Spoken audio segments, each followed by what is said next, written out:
দুটি কারণে বরিশাল বিভাগের প্রতি আমার আলাদা একটা ভালো লাগা। এর কারণ এই অঞ্চলে আলেম ওলামা বেশি, ঠিক কিনা বলেন? আজকের এই প্রোগ্রামে অনেক কওমি মাদ্রাসার মুহতামিম সাহেবরা এসেছেন, আমি শুনেছি। আলিয়া মাদ্রাসার প্রিন্সিপাল হুজুররা এসেছেন, খতিব সাহেবরা এসেছেন, ইমাম সাহেবরা এসেছেন, মুয়াজ্জিন সাহেবরা এসেছেন। এই বিভাগে আলেম ওলামা বেশি। তার প্রমাণ এখানে এই বরিশালের ভেতরে আছে সারসিনা দরবার, ঠিক কিনা বলেন? অনেক হাক্কানি একটা দরবার। সারসিনার মরহুম পীর সাহেব হুজুরের খেদমত করেছি আমি অনেকবার, সুযোগ হয়েছিল আমার ছাত্র জামানায়। তো ওনাদের মাদ্রাসা কেন্দ্রিক অনেক খেদমত, আলহামদুলিল্লাহ। তারপর এই বিভাগে রয়েছে চরমোনাই দরবার, ঠিক কিনা বলেন? ওনাদেরও বিশাল মাদ্রাসা, ধর্মীয় অঙ্গনে, মাদ্রাসা অঙ্গনে, রাজনৈতিক অঙ্গনে ওনাদের অনেক খেদমত। তারপরে এখানে আছে ঝালকাঠি এনএস কামিল মাদ্রাসা। আমরা কায়েস সাহেব হুজুরের কথা শুনেছি, আল ইত্তেহাদ মা আল ইখতিলাফ, মতবিরোধের সাথে ঐক্য, অসাধারণ কথা। তো এই সমস্ত বড় বড় আল্লাহওয়ালাদের আগমন এই ভূখণ্ডে হওয়ার কারণে এখানে ধর্মীয় বিশৃঙ্খলা, মারামারি কম, আছে ঐক্য, ঠিক কিনা বলেন? বরিশাল বিভাগের প্রতি আমার বিশেষ ভালোবাসার এটা একটা কারণ। 2 নম্বর কারণ হচ্ছে, আমি ঢাকাতে যে মাদ্রাসায় পড়াশোনা করেছি, দারুন নাজাত সিদ্দিকিয়া কামিল মাদ্রাসা, আমার মাদ্রাসার শিক্ষক মন্ডলীর অধিকাংশ হচ্ছে এই বরিশালের, আলহামদুলিল্লাহ।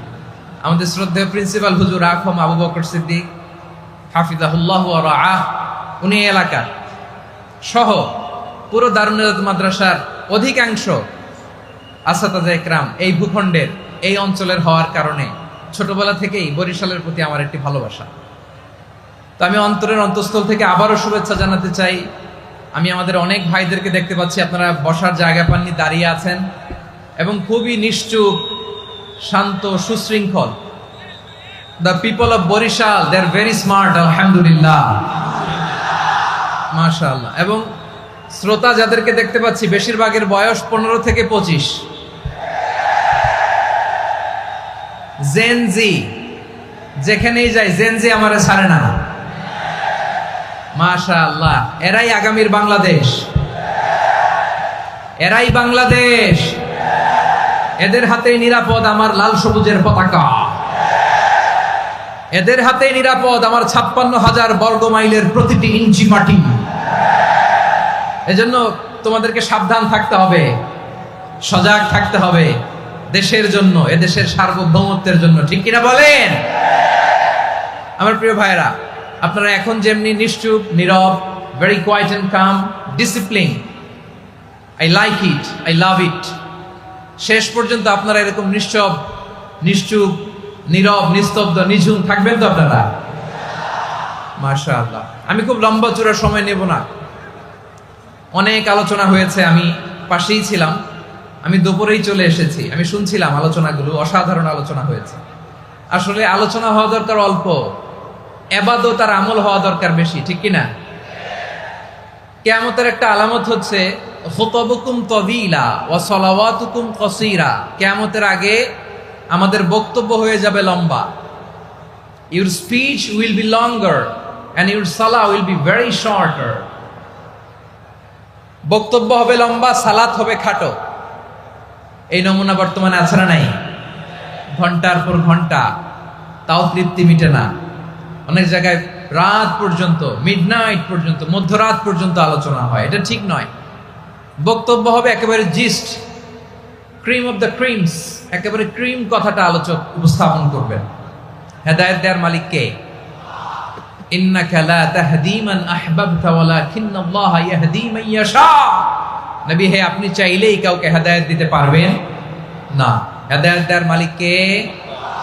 প্রিয় ভাইরা, আমি শুরুতেই দেখতে চাই যে আপনারা বরিশাল বিভাগের কে কোন জেলা থেকে আসলেন, এটা একটু জেনে খোঁজখবর নিয়ে আমি আলোচনা শুরু করবো ইনশাআল্লাহ বিইذنিল্লাহ।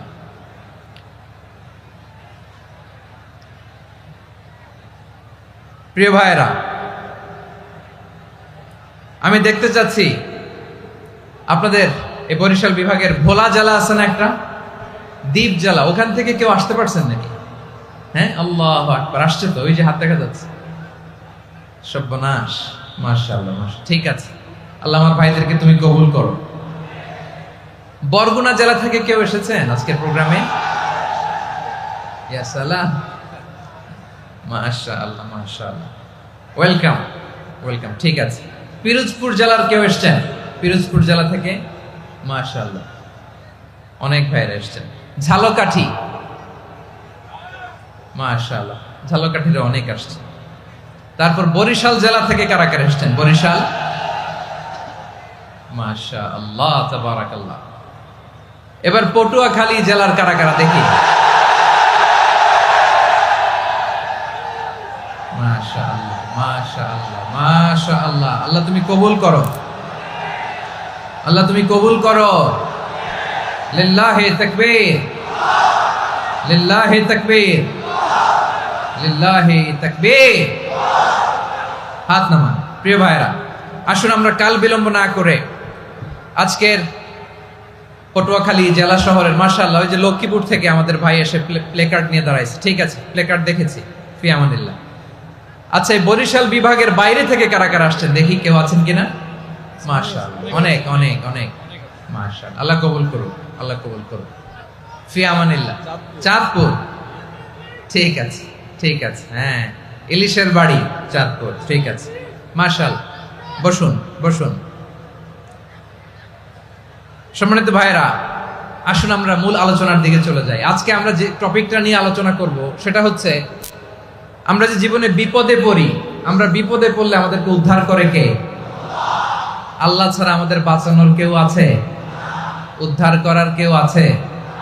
রক্ষা করার কেউ আছে? এজন্য বিপদে পড়লে আমরা চাইবো কার কাছে? আমাদের যাই দরকার হোক আমরা ফরিয়াদ করব কার কাছে? নাকি মাজারে যেয়ে চাবেন? মাজারে যেয়ে চাবেন? অনেকে তো মাজারে যেয়ে কপাল খসে, আছে না নাই? মাজারে যেয়ে সন্তান চায়, আছে? এই এলাকায় নাই, এই এলাকার লোকদের আকীদা খালেস আমি জানি। মাজারে যেয়ে কপাল ঘষে আর সন্তান চায়। আচ্ছা, মাজারে গেলে সন্তান পাওয়া যায়? আচ্ছা, মাজারে না গেলে যদি বাচ্চা না হতো, গরু ছাগলের যে বাচ্চা হয় ওরা কোন মাজারে মানত করে বলেন? কথা কি বুঝতেছেন? এই যে প্রতি বছর গরু ছাগল ভেড়া এগুলো যে বাচ্চা দেয়, এরা কোন মাজারে যে মানত করে? এজন্য চাইতে হবে একজনের কাছে, তিনি কে? আমার প্রিয় পটুয়াখালীবাসী, মাজার জিয়ারত করা সুন্নাহ। আমরা মাজার জিয়ারত করব, আল্লাহ ওয়ালাদের কবরে যাব, আমরা সেখানে যে সালাম দিব, দোয়া করব, নিজের জন্য করব, কবরে শুয়ে থাকা মাইয়েতের জন্য করব, পুরো মুসলিম উম্মার জন্য করব। কিন্তু কবরে যিনি শুয়ে আছে ওই বাবার কাছে সন্তান চাওয়া যাবে? চাকরি চাওয়া যাবে? সফলতা চাওয়া যাবে? সফলতা দেয় কে? সবাই বলেন নাই, আওয়াজ করে বলেন, সফলতা দেওয়ার মালিক কে? এক কথাই রব্বুল আলামিন বলেন, ওয়া ইয়ামসাসকাল্লাহু বিদুররিন ফালা কাশিফা লাহু ইল্লা হু ওয়া ইয়ুরিদকা বিখাইরিন ফালা রাদ্দা লিফাদলি ইউসিবু বিহি মান ইয়াশাউ মিন ইবাদিহি ওয়া হুয়াল গফুরুর রহিম। আল্লাহু আকবার। আল্লাহ বললেন, ওয়া ইয়ামসাসকাল্লাহু বিদুররিন ফালা কাশিফা লাহু ইল্লা হু। আল্লাহ যদি তোমাকে কোনো বিপদ স্পর্শ করায়, আল্লাহ যদি তোমারে কোনো বিপদে ফেলে দেয়, ওই বিপদ থেকে উদ্ধার করার তিনি ছাড়া আর কেউ নাই। জোরে বলেন ঠিক কিনা? তিনি যদি কোনো বিপদে ফেলেন, তিনি ছাড়া বিপদ থেকে উদ্ধার করার কেউ নাই। আর তিনি যদি তোমার প্রতি কোনো অনুগ্রহ করতে চান, ওই অনুগ্রহ ঠেকিয়ে দেওয়ার ক্ষমতাও কারো নাই। আল্লাহ যদি আপনার সফলতা দিতে চায়, পৃথিবীর কোন শক্তি ওই সফলতাকে থামাতে পারে? এজন্য আল্লাহ বললেন, খবরদার, চিন্তার আকীদা খালিস করে নাও। ওয়া ইয়ামসাসকাল্লাহু বিদুররিন ফালা কাশিফা লাহু ইল্লা হু। আল্লাহ বিপদে ফেললে বিপদ থেকে উদ্ধার করার কেউ থাকে না। আর আল্লাহ যদি তোমার প্রতি দয়া দেখাতে চান, অনুগ্রহ করতে চান, ওই অনুগ্রহকে প্রতিরোধ করার মতো ক্ষমতা কারো নাই। তিনি তার বান্দাদের মধ্য থেকে যাকে ইচ্ছা তাকে দেন, যত ইচ্ছা তত দেন। তিনি ক্ষমাশীল, তিনি মেহেরবান। সুবহানাল্লাহ। তিনি ক্ষমাশীল, তিনি মেহেরবান। তাহলে এই আয়াত থেকে আমরা বুঝতে পারলাম, আমরা যদি বিপদে পড়ি আমাদেরকে কেউ বাঁচাতে পারে না। আমার বাবা আমারে বাঁচাতে পারে? হ্যাঁ, আমার মা আমাকে বাঁচাতে পারে? আমার বন্ধু আমারে বাঁচাতে পারে? আমার দলের কর্মী আমাকে বাঁচাতে পারে? আমার পীর সাহেব আমারে বাঁচাতে পারে? আমার পটুয়াখালীর ভাইয়েরা খেয়াল রাখবেন, বাঁচাতে পারে এক মহান সত্তা, উদ্ধার করতে পারে এক মহান সত্তা। চিৎকার করে বলুন, তিনি কে?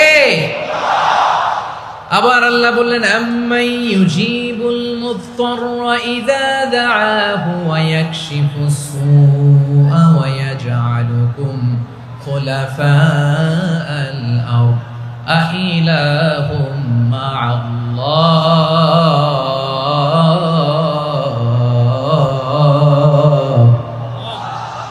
ক্বালিলাম মা তাযাক্কারুন। রব্বুল আলামিন বলেন, বিপদে পড়ে কাতর কণ্ঠে চিন্তাগ্রস্ত হয়ে যখন কেউ ফরিয়াদি হয়ে আল্লাহর ডাকে হাত তোলে, তখন এই ব্যক্তির ডাকে সাড়া দেয় কে?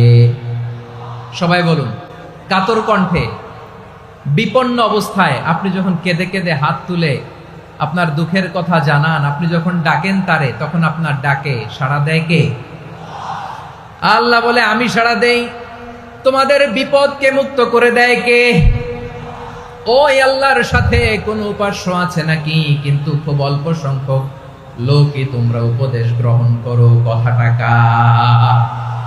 তাহলে বিপন্ন মানবতা যখন কাঁদে, মানুষ যখন বিপদে পড়ে নিরুপায় হয়ে ফরিয়াদ করে, তার ডাক শোনার কেউ নাই একজন ছাড়া। চিল্লায় বলেন তো, তিনি কে?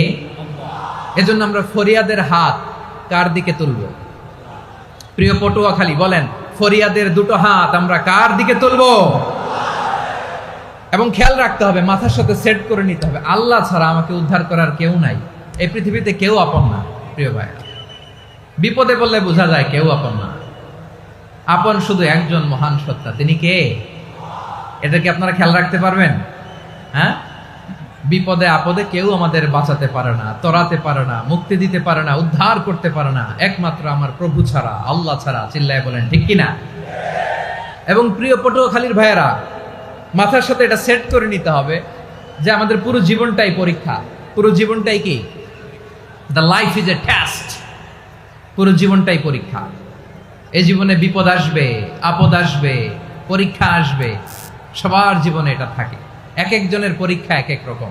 আমার পরীক্ষা একরকম, মাসুদ ভাইয়ের পরীক্ষা একরকম, চৌধুরী সাহেবের পরীক্ষা একরকম, আপনার পরীক্ষা একরকম, উনার পরীক্ষা আবার আরেক রকম। পুরো পৃথিবীটাই পরীক্ষা ক্ষেত্র, সবাই পরীক্ষা দিচ্ছি, কিন্তু কারো পরীক্ষা প্রশ্নের সাথে কারোটার মিল নাই। সুবহানাল্লাহ পড়বেন না? পুরোটাই পরীক্ষা ক্ষেত্র, সবাই পরীক্ষার্থী, কিন্তু প্রশ্নপত্র একটার সাথে আরেকটা মিলে না। One doesn't match the other. একজনেরটার সাথে আরেকজনেরটা মিলে না। কাউকে আল্লাহ তাআলা ধনী বানিয়ে পরীক্ষা করেন। কি বানিয়ে? কথা কি বুঝতেছেন নাকি কষ্ট হচ্ছে? কষ্ট হচ্ছে আপনাদের? কাউকে আল্লাহ ধনী বানিয়ে পরীক্ষা করেন, আবার কাউকে আল্লাহ তাআলা গরিব বানিয়ে পরীক্ষা করেন, কাউকে আল্লাহ অসুস্থ বানিয়ে পরীক্ষা করেন। কেউ দেখবেন যে দুরারোগ্য ব্যাধিতে আক্রান্ত, ডাক্তার বলেছে আর সময় নাই, দুরারোগ্য ব্যাধি, ক্যান্সার, যার নেই কোনো অ্যান্সার, তার জন্য পরীক্ষা হচ্ছে এই রোগ। আরেক লোক দেখবেন তার আবার রোগ বালাই নাই, মাশাআল্লাহ, তাকে আল্লাহ তাআলা আর্থিক দৈন্যতা, দারিদ্রতা দিয়ে পরীক্ষা করছেন। এরকম আছে না নাই? টাকা পয়সা নাই, দিন আনে দিন খায়, যা আছে তাতে চলে না, এটা তার জন্য পরীক্ষা। আবার আরেক শ্রেণীর লোক দেখবেন তাকে আল্লাহ অসুস্থতাও দেয় নাই, দারিদ্রতাও দেয় নাই, তার দাম্পত্য জীবনের সমস্যা আছে না নাই? স্ত্রী কথা শোনে না, অথবা ছেলে মেয়ে কথা শোনে না। তাহলে পরীক্ষা সবার জীবনে আছে, এক একজনের পরীক্ষাটা এক এক রকম। আল্লাহ তাআলা দেখতে চায় যে এই পরীক্ষার সময় আমরা কিরকম রেসপন্স করি। How to deal with the test, কিভাবে এই বিপদ আপদ পরীক্ষাগুলোকে আমরা হ্যান্ডেল করব, ডিল করব, এটা হচ্ছে আজকের আলোচনার বিষয়। বুঝতে পেরেছেন সবাই আমার প্রিয় ভাইয়েরা? তাহলে পরীক্ষাময় আমাদের জীবন, আপদ পরীক্ষা, এটা মানুষের পিছু ছাড়ে না। সবার জীবনে পরীক্ষা আছে। নবীদের জীবনেও পরীক্ষা ছিল। সাহাবারা জিজ্ঞেস করেছেন, ইয়া রাসূলুল্লাহ, আইয়ুন নাসি আশাদ্দু বালাআন ফিদ দুনিয়া, এই দুনিয়ার বুকে কাদের পরীক্ষা সবচেয়ে বেশি? বিশ্বনবী বলেছেন আল আম্বিয়া, এই পৃথিবীতে সবচেয়ে বেশি পরীক্ষা আল্লাহ তাআলা নিয়ে থাকেন নবীদের। কাদের? নবীদের। সুম্মাল আমসাল ফাল আমসাল, এরপরে নবীদের পরের স্তরে যারা তাদের পরীক্ষা, এরপরে তাদের পরের স্তরে যারা তাদের পরীক্ষা, সিদ্দিকিনদের, শুহাদাদের, সালিহিনদের, আল্লাহওয়ালাদের। যার ঈমান যত মজবুত তার জীবনে পরীক্ষাও তত বেশি। চিল্লায় বলেন ঠিক কিনা? তাহলে মুমিনরা, বিশ্বাসীরা, আমরা কি পরীক্ষা বিপদ আপদে ভয় পাই? হ্যাঁ, বিপদ দেখলে ভয় লাগে আপনাদের? ভয় লাগে? হ্যাঁ, না, মুমিনরা বিপদে ভয় পায় না, তারা হতাশ হয় না, সুবহানাল্লাহ, তারা নিরাশ হয় না। বিশ্বাসীরা হাল ছেড়ে দেয় না, তারা ভরসা রাখে একজনের উপর। চিল্লায় বলতে হবে তিনি কে? কারণ মুমিন জানে the grief isn't permanent, the test isn't permanent, the struggle in our life isn't permanent. আমাদের জীবনের দুঃখ, কষ্ট, স্ট্রাগল এগুলো পার্মানেন্ট নয়। after every difficulties there is an ease. সব কষ্টের পরেই একটা সুখ আছে না নাই? রব্বুল আলামিন বলেন ফাইন্না মাআল উসরি ইউসরা, ইন্না মাআল উসরি ইউসরা, ভয় পেও না, চিন্তা করো না, কষ্টের সাথেই আমি রেখে দিয়েছি স্বস্তি। সুবহানাল্লাহ বলেন। মুমিন জীবনে বিপদ যত বেশি, কষ্ট যত বেশি, তার সামনে সফলতা তার চেয়েও বেশি। ঠিক কিনা বলেন? কারণ বিশ্বাসীরা জানে রাত্রি যত গভীর হয় সুবহে সাদিকের সময় তত আগাতে থাকে। গর্ভবতী নারীর পেটের ব্যথা যত বাড়তে থাকে, ঘরে নতুন মেহমান আগমনের সময় ঘনাতে থাকে। মুমিনদের উপর বিপদ, অত্যাচার, আপদ, পরীক্ষা যত বাড়তে থাকে, কালেমার পতাকা উড্ডয়নের সময় কাছে আসতে থাকে। বিশ্বাসীদের এগুলো হিসাব মিলানো অনেক আগে, এগুলো অনেক আগে হিসাব মিলানো। দুঃখের আধার শেষে সুখের আলো মিটি মিটি হাসে। চিল্লায় বলেন ঠিক কিনা? দুঃখ যত বেশি, পরীক্ষা যত বেশি, কষ্ট যত বেশি, সুখের সময় তত কাছাকাছি। চিল্লায় বলতে হবে ঠিক কিনা? এজন্য মুমিন জীবনে পরীক্ষা বেশি, মুমিনদের হতাশা নাই, মুমিনরা নিরাশ হয় না, হতাশ হয় কাফিররা। মুমিনরা কখনো হাল ছেড়ে দেয় না, মুমিনরা ভরসা রাখে একজনের উপর, তিনি কে? তাহলে আমার প্রিয় পটুয়াখালীবাসী, বিপদ থাকবে, পরীক্ষা থাকবে, এই বিপদ থেকে আমাদেরকে উদ্ধার করবেন একজন, তিনি কে? আমরা শুধু আল্লাহর উপরই ভরসা রাখবো। রাজি আছেন তো? চাইবো একজন সত্তার কাছে। আওয়াজ করে বলুন তিনি কে? একজন সত্তার কাছে চাইবে। বিশ্বনবী ওনার চাচাতো ভাই আব্দুল্লাহ ইবনে আব্বাস রাদিয়াল্লাহু তাআলা আনহুকে বললেন, ইয়া আব্দুল্লাহ ইবনে আব্বাস, হে আব্দুল্লাহ ইবনে আব্বাস, ইদা সাআলতা ফাসআলিল্লাহ, যখন চাইবে আল্লাহর কাছে যাও। ও আব্দুল্লাহ, যখন চাইবা আল্লাহর কাছে চাও। ওয়া ইদা ইসতাআনতা ফাসতাইন বিল্লাহ, যখন সাহায্য চাইবা আল্লাহর কাছে ফরিয়াদ করো। জেনে রেখো ও আব্দুল্লাহ, ওয়া'লাম আন্নাল উম্মাতা লাউ ইজতামাআত আলা আন ইয়ানফাউকা বিশাইইন লাম ইয়ানফাউকা ইল্লা বিশাইইন ক্বাদ কাতাবাহু আল্লাহু লাক। ও আব্দুল্লাহ, জেনে রেখো, মনে রেখো, গোটা বিশ্বের সবাই মিলে যদি তোমার উপকার করতে চায় ততটুকুই তারা করতে পারবে যতটুকু আল্লাহ তোমার নসিবে সেটা লিখে রেখেছে। ঠিক কিনা বলেন? আর যদি গোটা বিশ্বের সবাই মিলে তোমার বিরুদ্ধে কনস্পাইরেসি করে, ষড়যন্ত্র করে, গোটা বিশ্বের সবাই মিলেও যদি তোমার ক্ষতি করতে চায় ততটুকুই শুধু পারবে যেটা আল্লাহ তোমার জন্য বরাদ্দ রেখেছে। যতটুকু আল্লাহ তাআলা তোমার জন্য বরাদ্দ রেখেছে অতটুকুই ক্ষতি করতে পারবে, আর এক চুল বেশিও করতে পারবে না, কমও করতে পারবে না। চিল্লায় বলেন ঠিক কিনা? এজন্য আমরা চাইবো কার কাছে? সবাই বলেন নাই, আওয়াজ করে বলেন কার কাছে? সব সময় আমরা আল্লাহর কাছে চাইবো, বিপদে আপদে, সুখে দুঃখে, সচ্ছল অবস্থায় অসচ্ছল অবস্থায়, পরাজয়ের সময় বিজয়ের সময়, সব সময় আমরা ভরসা রাখবো কার উপর? সবাই বলুন। একদল লোক আছে যারা বিপদে পড়লে আল্লাহরে ডাকে, আছে না নাই? পটুয়াখালীতে মাশাআল্লাহ নাই। বিপদ আসলে আল্লাহরে ডাকে, বিপদ নাই আল্লাহও নাই। বিপদে পড়লে নামাজ পড়ে, বিপদও নাই নামাজও নাই। বিপদে পড়লে জিকির করে, বিপদ যখন চলে যায় ওদের জিকিরও বন্ধ হয়ে যায়। এরকম আছে না নাই? কিছু লোক দেখবেন পরীক্ষা আসলে নামাজ পড়ে। আছে আছে জেনজি আওয়াজ করো, এরকম আছে? এই কমন পড়ে গেছে, কমন পড়ছে। দেখবেন পরীক্ষার সময় নামাজ পড়ে, পরীক্ষাও নাই নামাজও আছে। এরকম কিছু লোক আছে অসুস্থ হলে আল্লাহরে বড্ড ভালোবাসে, আল্লাহরে খুব ডাকে। অসুস্থ হইলে অসুস্থতাও নাই, আল্লাহ স্মরণও নাই। দেখবেন কিছু লোক নির্বাচন আসলে খুব আল্লাহওয়ালা হয়ে যায়। তখন দেখবেন মাথার মধ্যে হেজাব লাগায়, পাঞ্জাবি লাগায়, আল্লাহওয়ালা হয়ে যায়। নির্বাচনও নাই, এরপরে আল্লাহর কথাও নাই। আছে না নাই? না, এরকম হওয়া যাবে না। সব সময় আমরা আল্লাহরে ডাকবো, বিপদে আপদে সব সময় ভরসা রাখবো আমরা একজনের উপর। আওয়াজ করে বলেন, তিনি কে?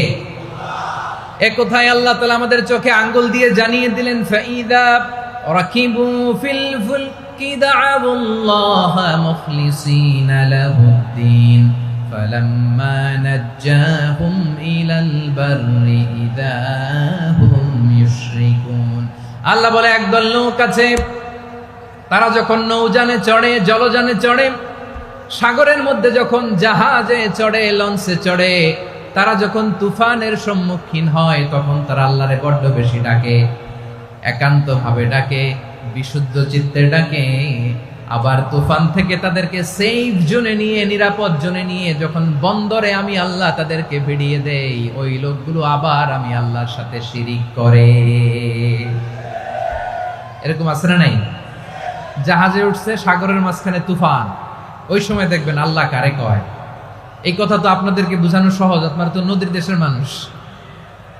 লঞ্চে চড়েন নাই কারা কারা? দেখি, লঞ্চে চড়ছেন? হ্যাঁ, লঞ্চে চড়ে নাই এরকম একজনও নাই এখানে। আচ্ছা, লঞ্চে উঠছেন কে কে? দেখি। মাশাআল্লাহ মাশাআল্লাহ মাশাআল্লাহ, ঠিক আছে, আপনাদের বোঝানো সহজ। আচ্ছা, লঞ্চে উঠে তুফানের সম্মুখীন হয়েছেন, জলোচ্ছ্বাস সবাই? মাশাআল্লাহ। তো এই ওয়াজ তো আপনাদের মুখস্থ, ঠিক কিনা বলেন? আমার বলার দরকার নাই, বলেন। মাঝ নদী, তুফান, জলোচ্ছ্বাস, জলের মধ্যে উচ্ছ্বাস, ঢেউ, টর্নেডো, সাইক্লোন, মেঘের ঘনঘটা, পরিবেশ ঘুটঘুটে অন্ধকার, লঞ্চ একবার এদিকে আরেকবার ওইদিকে, ভিতরে কি অবস্থা হয় বলেন তো? হ্যাঁ, তখন মুসলিমও আল্লাহরে ডাকে, হিন্দু আল্লাহরে ডাকে, ঠিক কিনা বলেন? আস্তিক আল্লাহরে ডাকে, নাস্তিক আল্লাহরে ডাকে, ঠিক কিনা? লঞ্চের ভেতর, স্টিমারের ভেতর কান্নারে রোল পড়ে যায়, চিৎকারের রোল পড়ে যায়, সবার মুখ দিয়ে শুধু একটা আওয়াজ, লা ইলাহা লা ইলাহা লা ইলাহা সুবহানাল্লাহ আলহামদুলিল্লাহ লা ইলাহা। আল্লাহ নামের জিকির করবে যারা, আল্লাহর কাছে প্রিয় তারা, আল্লাহর কাছে প্রিয় যারা, জান্নাতে প্রবেশ করবে তারা। জোরে লা ইলাহা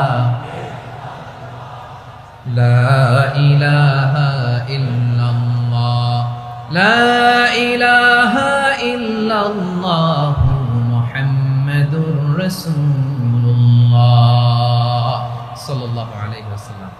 আমার প্রিয় পটুয়াখালীবাসী, তাহলে লঞ্চের ভেতরে যখন আমরা তুফানের মধ্যে পড়ি, তখন সবাই মিলে আমরা একটা নামের জিকির করি। নামটা কার? মুসলমানেরাও ডাকে, হিন্দুরাও ডাকে, আস্তিকও ডাকে, নাস্তিকও ডাকে, সবাই ডাকে একজনকে, তিনি কে? আবার দেখবেন ওই আল্লাহ তুফানের পরে, ঝড়ের পরে ওই লঞ্চটাকে যখন সদর ঘাটে ফিরিয়ে দেয়, আবার আমরা নাফরমানি শুরু করে দেই। সে কোথায় আল্লাহ বললেন, ফাইদা রাকিবু ফিল ফুলকি দা'আবুল্লাহা মুখলিসিনা লাহুদ্দিন ফালাম্মা নাজ্জাহুম ইলাল বাররি ইযা হুম ইউশরিকুন। সাগরে যখন তুফানে পড়ে আমি আল্লাহর ডাকে, আবার আমি আল্লাহ যখন বাঁচিয়ে দেই, আবার আমি আল্লাহর সাথে শিরিক শুরু করে। আমরা কি এরকম হতে চাই নাকি? এরকম করবেন? হ্যাঁ না, আমরা তুফানে পড়লেও আল্লাহরে ডাকি, আবার বাঁচায় দেওয়ার পরেও ডাকি কারে? আল্লাহকেই ডাকি। বিমানের মধ্যে মাঝে মাঝে দেখবেন যে এয়ার টার্বুলেন্স হয়, জানেন? এয়ার টার্বুলেন্স জানেন তো? মাঝে মাঝে বিমানটা বাউন্সিং করে, বাম্পি, ভেরি বাম্পি ওয়েদার। শোনেন নাই? 40,000 ফিট উপরে যখন থাকে তখন পাইলট মাঝে মাঝে বলে, dear passengers, ladies and gentleman, right now we are flying 40,000 feet above the ground and we are passing very air turbulence, very heavy air turbulence right now. Please fasten your seat belt. দেখবেন মাঝে মাঝে বলে যে, ভদ্র মহিলা, ভদ্র মহোদয়গণ, আমরা 40,000 ফিট উপর দিয়ে যাচ্ছি আর এয়ার টার্বুলেন্স ফেস করছি, মেহেরবানি করে আল্লাহর রাস্তে সিট বেল্ট বাঁধুন। তখন বিমানটা এরকম বাউন্সিং করে, শেকিং করে। আপনারা মুখোমুখি হয়েছেন? ইদানিং এই এয়ার টার্বুলেন্স বেড়ে গিয়েছে। গত বছর আমার ইন্টারন্যাশনাল অনেকগুলো ফ্লাইট ছিল, তো আমি দেখলাম যে আগের ফ্লাইটগুলোর তুলনায় এখন এয়ার টার্বুলেন্স খুব বেশি। আমি একটু রিসার্চ করে দেখলাম, ক্লাইমেট চেঞ্জের কারণে, জলবায়ু পরিবর্তনের কারণে আকাশের বাতাসের মুভমেন্টে পরিবর্তন হয়েছে, ফলে এখন বিমান শেকিং করে বেশি, বাউন্সিং, বাম্পি ওয়েদার। তো বলেন তো, 40,000 ফিট উপরে যখন আপনি, কয় হাজার ফিট? সবাই বলুন কয় হাজার ফিট? 40,000 ফিট উপরে যখন আপনি, তখন যখন বিমানটা এরকম বাউন্সিং করে, সবাই যখন ভমিটিং করে বিমান নষ্ট করে দেয়, বমি করে, তখন বাঁচানোর কে আছে আল্লাহ ছাড়া? কেউ আছে? ওই মুহূর্তেও সবাই মিলে একজনের ডাকে আওয়াজ করে বলেন, তিনি কে? মাঝে মাঝে কিছু সোশ্যাল মিডিয়ায় কিছু ভিডিও পাওয়া যায় যে হেভি যখন এয়ার টার্বুলেন্স হয়, 10 সেকেন্ড 15 সেকেন্ডের কিছু ভিডিও পাওয়া যায়, বিমানটা এরকম বাউন্সিং করছে, বাম্পি ওয়েদার, কাঁপছে, মানুষগুলো বমি করছে, অক্সিজেন মাসগুলো সব ঝুলে পড়েছে, বিমানটা শুধু কাঁপছে। তখন দেখবেন বিমানের ভেতরেও এরকম লঞ্চের মতো চিৎকার আছে না নাই? বিমানের ভেতরেও তখন চিৎকার। গত বছর হিথ্রো এয়ারপোর্ট থেকে সিঙ্গাপুর এয়ারলাইন্সের একটা ফ্লাইট, হিথ্রো টু চাঙ্গি, একটা ফ্লাইটে এমন বেশি এয়ার টার্বুলেন্সের শিকার হয়েছিল ওই এয়ারক্রাফটটা, 33 জন যাত্রী সেখানে আহত হয়েছে, একজন যাত্রী নিহত হয়েছে। কেবিন ক্রুজ, এয়ার হোস্টেস যারা আছে, একজনের নাক ফেটে, চোখ ফেটে, কপাল ফেটে, ব্লিডিং হয়ে শয়লা। প্রিয় ভাইয়েরা, ওই 40,000 ফিট উপরে বিমানটা যখন কাঁপবে, তখন আমাদেরকে আল্লাহ ছাড়া আর কেউ বাঁচানোর আছে? এত আসতে বললে হবে? ওই কঠিন মুহূর্তে আমার বাবা আমারে বাঁচাতে পারে, আমার বন্ধু আমারে বাঁচাতে পারে। এই গ্রাউন্ডে, জমিনের বুকে আমার প্রোটোকল, আমার ক্ষমতা, আমার দাম্ভিকতা, কোনো কিছু আমারে বাঁচাতে পারে একজন ছাড়া। চিল্লায় বলতে হবে, তিনি কে? সে আল্লাহ বললেন, গোলাম, আমি বিপদের সময় ঠিকই তোমাদের বাঁচিয়ে দেই।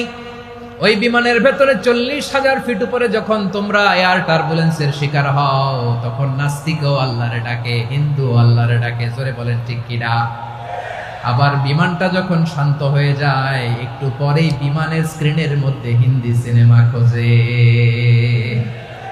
বিমানের স্ক্রিনে কিন্তু বিশাল ওখানে আফলাম, ফিল্মের একেবারে বোঝাই করা। বিমানটা শান্ত হলে আবার হিন্দি সিনেমা দেখা শুরু করে। একটু আগে ডাকছিল কারে? কারে? দেখবেন বাংলাদেশে আমাদের ক্রিকেটাররা যখন অন্য কোনো দেশের সাথে খেলে, অনেক সময় এমন হয়, বল বাকি একটা, রান দরকার 6টা। বল বাকি কয়টা? পটুয়াখালী বুঝে নাই বোধহয়। বল বাকি কয়টা? রান দরকার। আপনি দেখবেন ক্যামেরাম্যান তখন গ্যালারিতে খালি দেখায় দর্শকদের যে কি অস্থিরতা। হিপ হপ স্টাইলের মেয়েটা, যে মেয়েটার ওড়না এতক্ষণ ছিল গলায়, এতক্ষণ কইছিল, ওই মেয়েটা দেখবেন ওড়নাটা টেনে মাথায় দিয়ে এরকম মুনাজাত ধরতেছে, আল্লাহ আল্লাহ, একটা সক্কা, আল্লাহ আল্লাহ, আমার লাল সবুজের পতাকারে তুমি অপমানিত কইরো না আল্লাহ, ইন্ডিয়ার সাথে আমাদের খেলা আল্লাহ আল্লাহ, একটা সক্কা, একটা। পুরো খেলা জুড়ে এই মেয়ের ওড়না ছিল গলায়, কিন্তু যখন 1 বলে 6 রান দরকার, ওড়না চলে আসছে কোথায়? মাথায়। আবার মুনাজাত আছে না নাই? ঠিকই বাংলাদেশের দামাল ছেলে এমন এক শট মারলো, বল চলে গেল স্টেডিয়ামের বাইরে, ছক্কা, জিতে গেলাম আমরা। পুরো স্টেডিয়াম জুড়ে চিৎকার, হই হুল্লোড়, মौज মাস্তি। যেই মেয়েটা মাথার মধ্যে ওড়না দিয়ে এতক্ষণ সুবহানাল্লাহ সুবহানাল্লাহ বলে আল্লাহর কাছে দোয়া করেছে, ওই মেয়ে এখন আবার ওড়না ফেলে দিয়ে নাচা শুরু করে দিয়েছে। তাহলে আল্লাহর ভয়, আল্লাহর প্রতি আস্থা, বিশ্বাস, ভালোবাসা, এটা কি ক্ষণিকের জন্য? মানে আমার যখন লাগবে তখন আল্লাহর ইউজ করবো নাকি? হ্যাঁ, বিপদে আপদে, সুখের সময় দুঃখের সময়, সচ্ছল অসচ্ছল অবস্থায় বিশ্বাসীরা ভরসা রাখে একজনের উপর। চিৎকার করে বলো, পটুয়াখালী তিনি কে? সে আল্লাহ বললেন, গোলাম মনে করো না জাহাজ থেকে সদরঘাটে ভিড়িয়ে দিলাম তুমি নিরাপদ হয়ে গেছো। মনে করো না 40,000 ফিট থেকে সেফ ল্যান্ডিং এর পরে এয়ারপোর্টে নেমে গেলেই তুমি নিরাপদ হয়ে গেছো। ও মিয়া, বিপদ কি শুধু সাগরে আর আকাশে? ঘরের বিপদও, ঘরের ভেতরও বিপদ আসতে পারে কি পারে না? এজন্য সূরা মুলক আল্লাহ বললেন, আমিনতুম মান ফিস সামাই আন ইয়াখসিফা বিকুমুল আরদা ফাইদা হিয়া তামুর। তোমরা কি ভাবছো তোমরা নিরাপদ? সাগরের মধ্যে তুফান, আল্লাহ আল্লাহ ডাকলাম, সদরঘাটে যেয়ে পড়ছি, পয়সা গেছেন তো আপনি। আর পাবে আপনারে আল্লাহ? আল্লাহরে তো সাগরের মাঝখানে তো আল্লাহ আপনারা পাইছিল, আর তো পাবে না। আর পাবে আপনারে? আর আল্লাহ ধরতে পারবে আপনারে? ঘরের ভেতরও বিপদ দিয়ে আটকাতে পারে কে? 5 স্টার 7 স্টার হোটেলের ভেতরও আমাকে বিপদের মধ্যে ফেলে দিতে পারেন কে? আল্লাহ বললেন, তোমরা কি ভেবেছো তোমরা নিরাপদ? আমি চাইলে ল্যান্ডস্লাইডস, ভূমি ধস দিয়ে 1 লক্ষ 1 মুহূর্তে নিয়ে যেতে পারি। এক সুনামি দিয়ে থাপ্পড় মেরে 3 লক্ষ সাগরের ভেতরে ঢুকায় দিতে পারি। 1 সেকেন্ডও লাগে না আমার। أم أمنتم من في السماء أن يرسل عليكم حاصبا فستعلمون كيف نذير। আল্লাহ চাইলে আকাশ থেকে পাথর বৃষ্টি নাজিল করতে পারেন কি পারেন না? এই মুহূর্তে এখানে ভূমিকম্প দিতে পারেন কি পারেন না? আচ্ছা, ভূমিকম্প যখন হয় আমাদের কারো হুঁশ থাকে? আপনি মনে করছেন আমরা সাধারণ মানুষ, আমরা দৌড় দেই, আর প্রেসিডেন্ট প্রধানমন্ত্রী ওনারা বুঝি খাটে শুয়ে থাকে? কথা বুঝে নাই বোধহয়। ভূমিকম্প, আর্থকোয়েক যদি হয়, বাঁচার জন্য আমরা কি করি? হয় খাটের তলায়, ডাইনিং টেবিলের নিচে, উপরে শক্ত কিছু আছে এটার নিচে, অথবা ঘর থুইয়া দেও দৌড়। তো প্রধানমন্ত্রী উনি কি করে? প্রেসিডেন্ট উনি কি করে? হ্যাঁ, উনি খাটের মধ্যে যে শুয়ে থাকে নাকি? উনিও দৌড়, সাধারণ মানুষও দৌড়, প্রধানমন্ত্রীও দৌড়, বাড়িওয়ালাও দৌড়, ভাড়াটিয়াও দৌড়, সবাই দৌড়। নাকি ভাড়াটিয়ারা বাড়ি থুইয়া দৌড়, বাড়িওয়ালারা আর বেরোয় না? এরকম না। তাহলে যে কোনো মুহূর্তে ভূমিকম্প দিয়ে নাস্তানাবুদ করতে পারে কে? আমার প্রিয় ভাইয়েরা, আমরা নিরাপদ নই, আমরা তার দয়ায় বেঁচে আছি। কার দয়ায়? এজন্য আল্লাহ বললেন, গোলাম যে কোনো মুহূর্তে বিপদ দিয়ে তোমাদেরকে নাস্তানাবুদ করতে পারি। বিশ্বাসী বলে যদি নিজেকে দাবি করো, সব সময় ডাকতে হবে একজন সত্তাকে। বলেন তিনি কে? এই কথা ক্লিয়ার? এই সবগুলো উদাহরণ শেষে সবার কাছে ক্লিয়ার হয়েছে না যে বিপদ থেকে, আপদ থেকে, পরীক্ষা থেকে, ক্যালামিটি থেকে আমাদেরকে কেউ বাঁচাতে পারে না একজন সত্তা ছাড়া। আবারও বলেন তো তিনি কে? ক্লিয়ার? হ্যাঁ, সবাই বুঝতে পারছেন? আচ্ছা, এবার আমরা দেখি বিষ্ণু ঈসা ইসলামের জীবনে বিপদ আপদ ছিল কিনা। উনি বিপদ আসলে কিভাবে ডিল করতেন, বিপদ আসলে কোন দোয়া পড়তে হয়, কিভাবে ফরিয়াদের হাত উত্তোলন করতে হয়, কিভাবে রবের দরবারে নতজানু হয়ে ফরিয়াদ করতে হয়, এটা জানার দরকার আছে না নাই?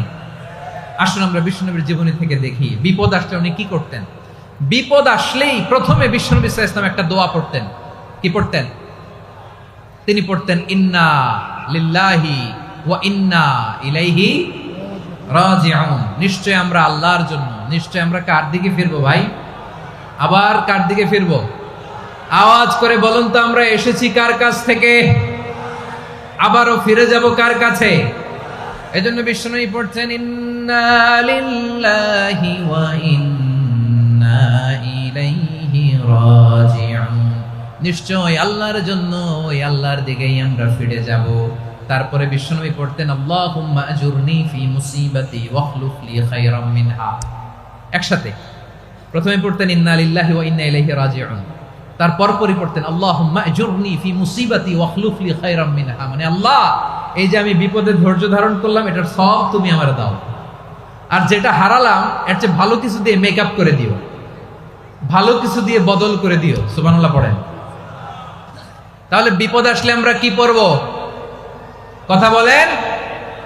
এই যে আমি শুয়েছিলাম, নাশিদ গাচ্ছিল ওরা, এদেশে পরস্পরে দেখা হলে দেয় সালাম, এদেশে আমজনতার হৃদয় জুড়ে পাক কালাম, এদেশে বিপদ এলে সর্বজনে সর্বক্ষণে দোয়া পড়ে ইন্না লিল্লাহ, কি পড়ে?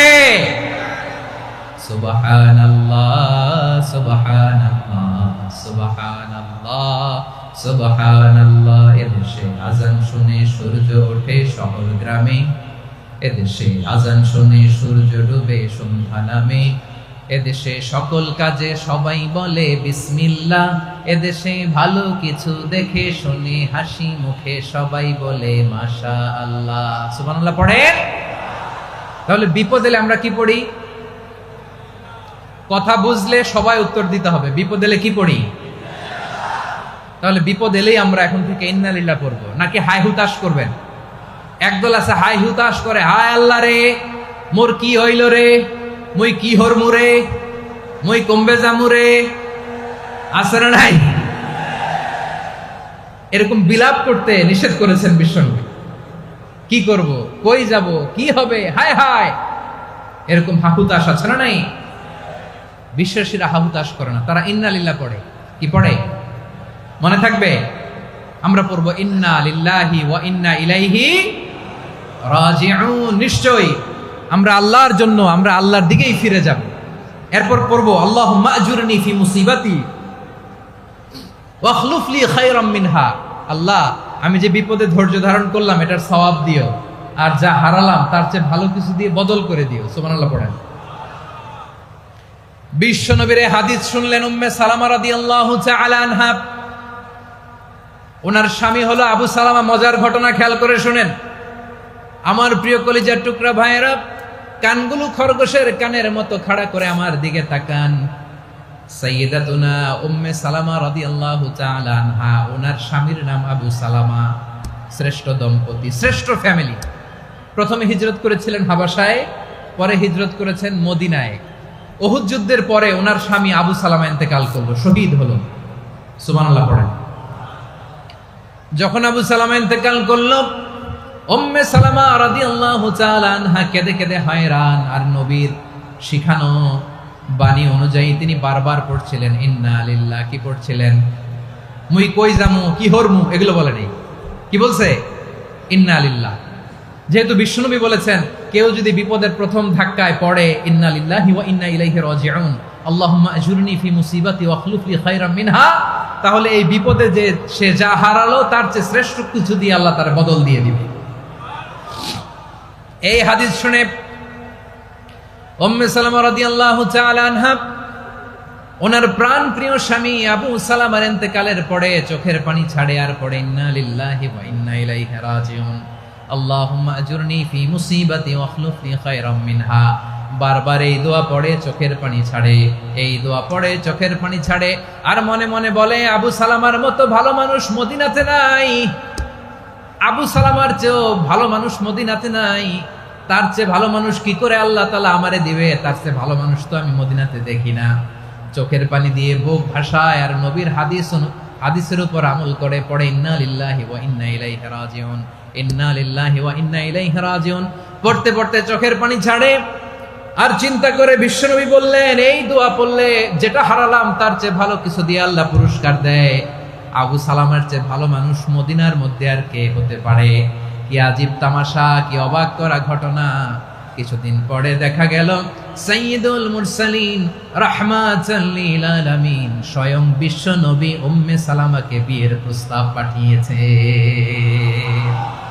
স্বয়ং বিশ্ব নবী উম্মে সালামা রাদিয়াল্লাহু তাআলা আনহাকে বিয়ের প্রস্তাব পাঠিয়েছেন। উনি রাজি হয়ে গেলেন, বিয়ে হয়ে গেল, উনি হয়ে গেলেন উম্মুল মুমিনিন, আমাদের মা, পুরো মুসলিম উম্মার মা। চিৎকার করে বলেন আল্লাহু আকবার।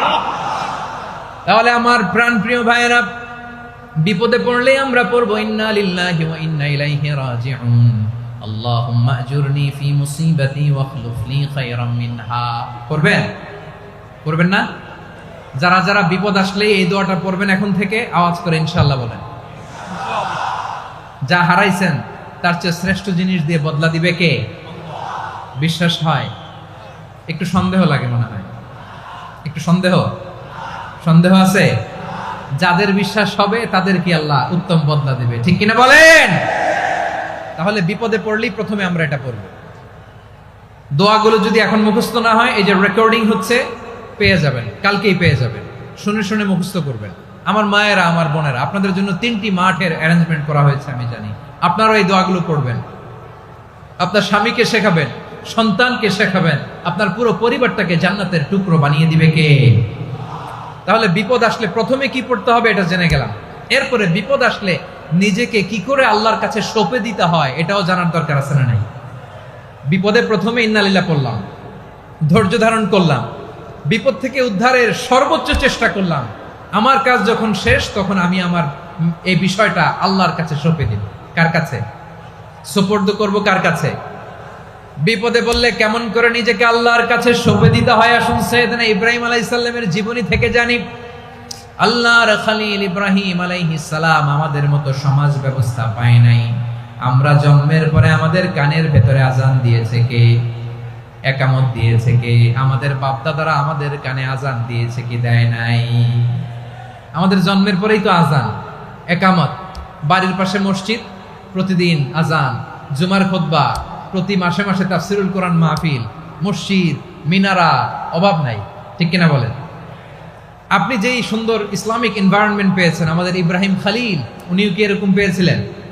হ্যাঁ, উনি জন্মের পর পরে ওনার কানে আজান দিয়েছে কেউ? আমার প্রিয় ভাইরা, আগা গোড়া একটা শিরকি পরিবেশ উনি জন্মগ্রহণ করেছেন। উনি ছাড়া ওই তল্লাটে একজনও আল্লাহর উপর বিশ্বাসী নাই। কল্পনা করতে পারেন? গোটা তল্লাটে, গোটা দেশে বিশ্বাসী মুমিন, আল্লাহর উপর বিশ্বাস স্থাপনকারী কয়জন? সবাই বলেন কয়জন? বাকি সব মুশরিক। বাকি সব মুশরিক নিজের সাথে নিজে শক্ত বোঝাপড়া করে, অ্যানালজি করে, সেলফ কনভারসেশন করে উনি মহা সত্যের সন্ধান পেয়েছেন। উনি আকাশের তারা দেখে ভাবে মনে হয় এটাই আমার খোদা, পরে দেখে তারা নাই, মনে মনে বলে না তাইলে এটা না।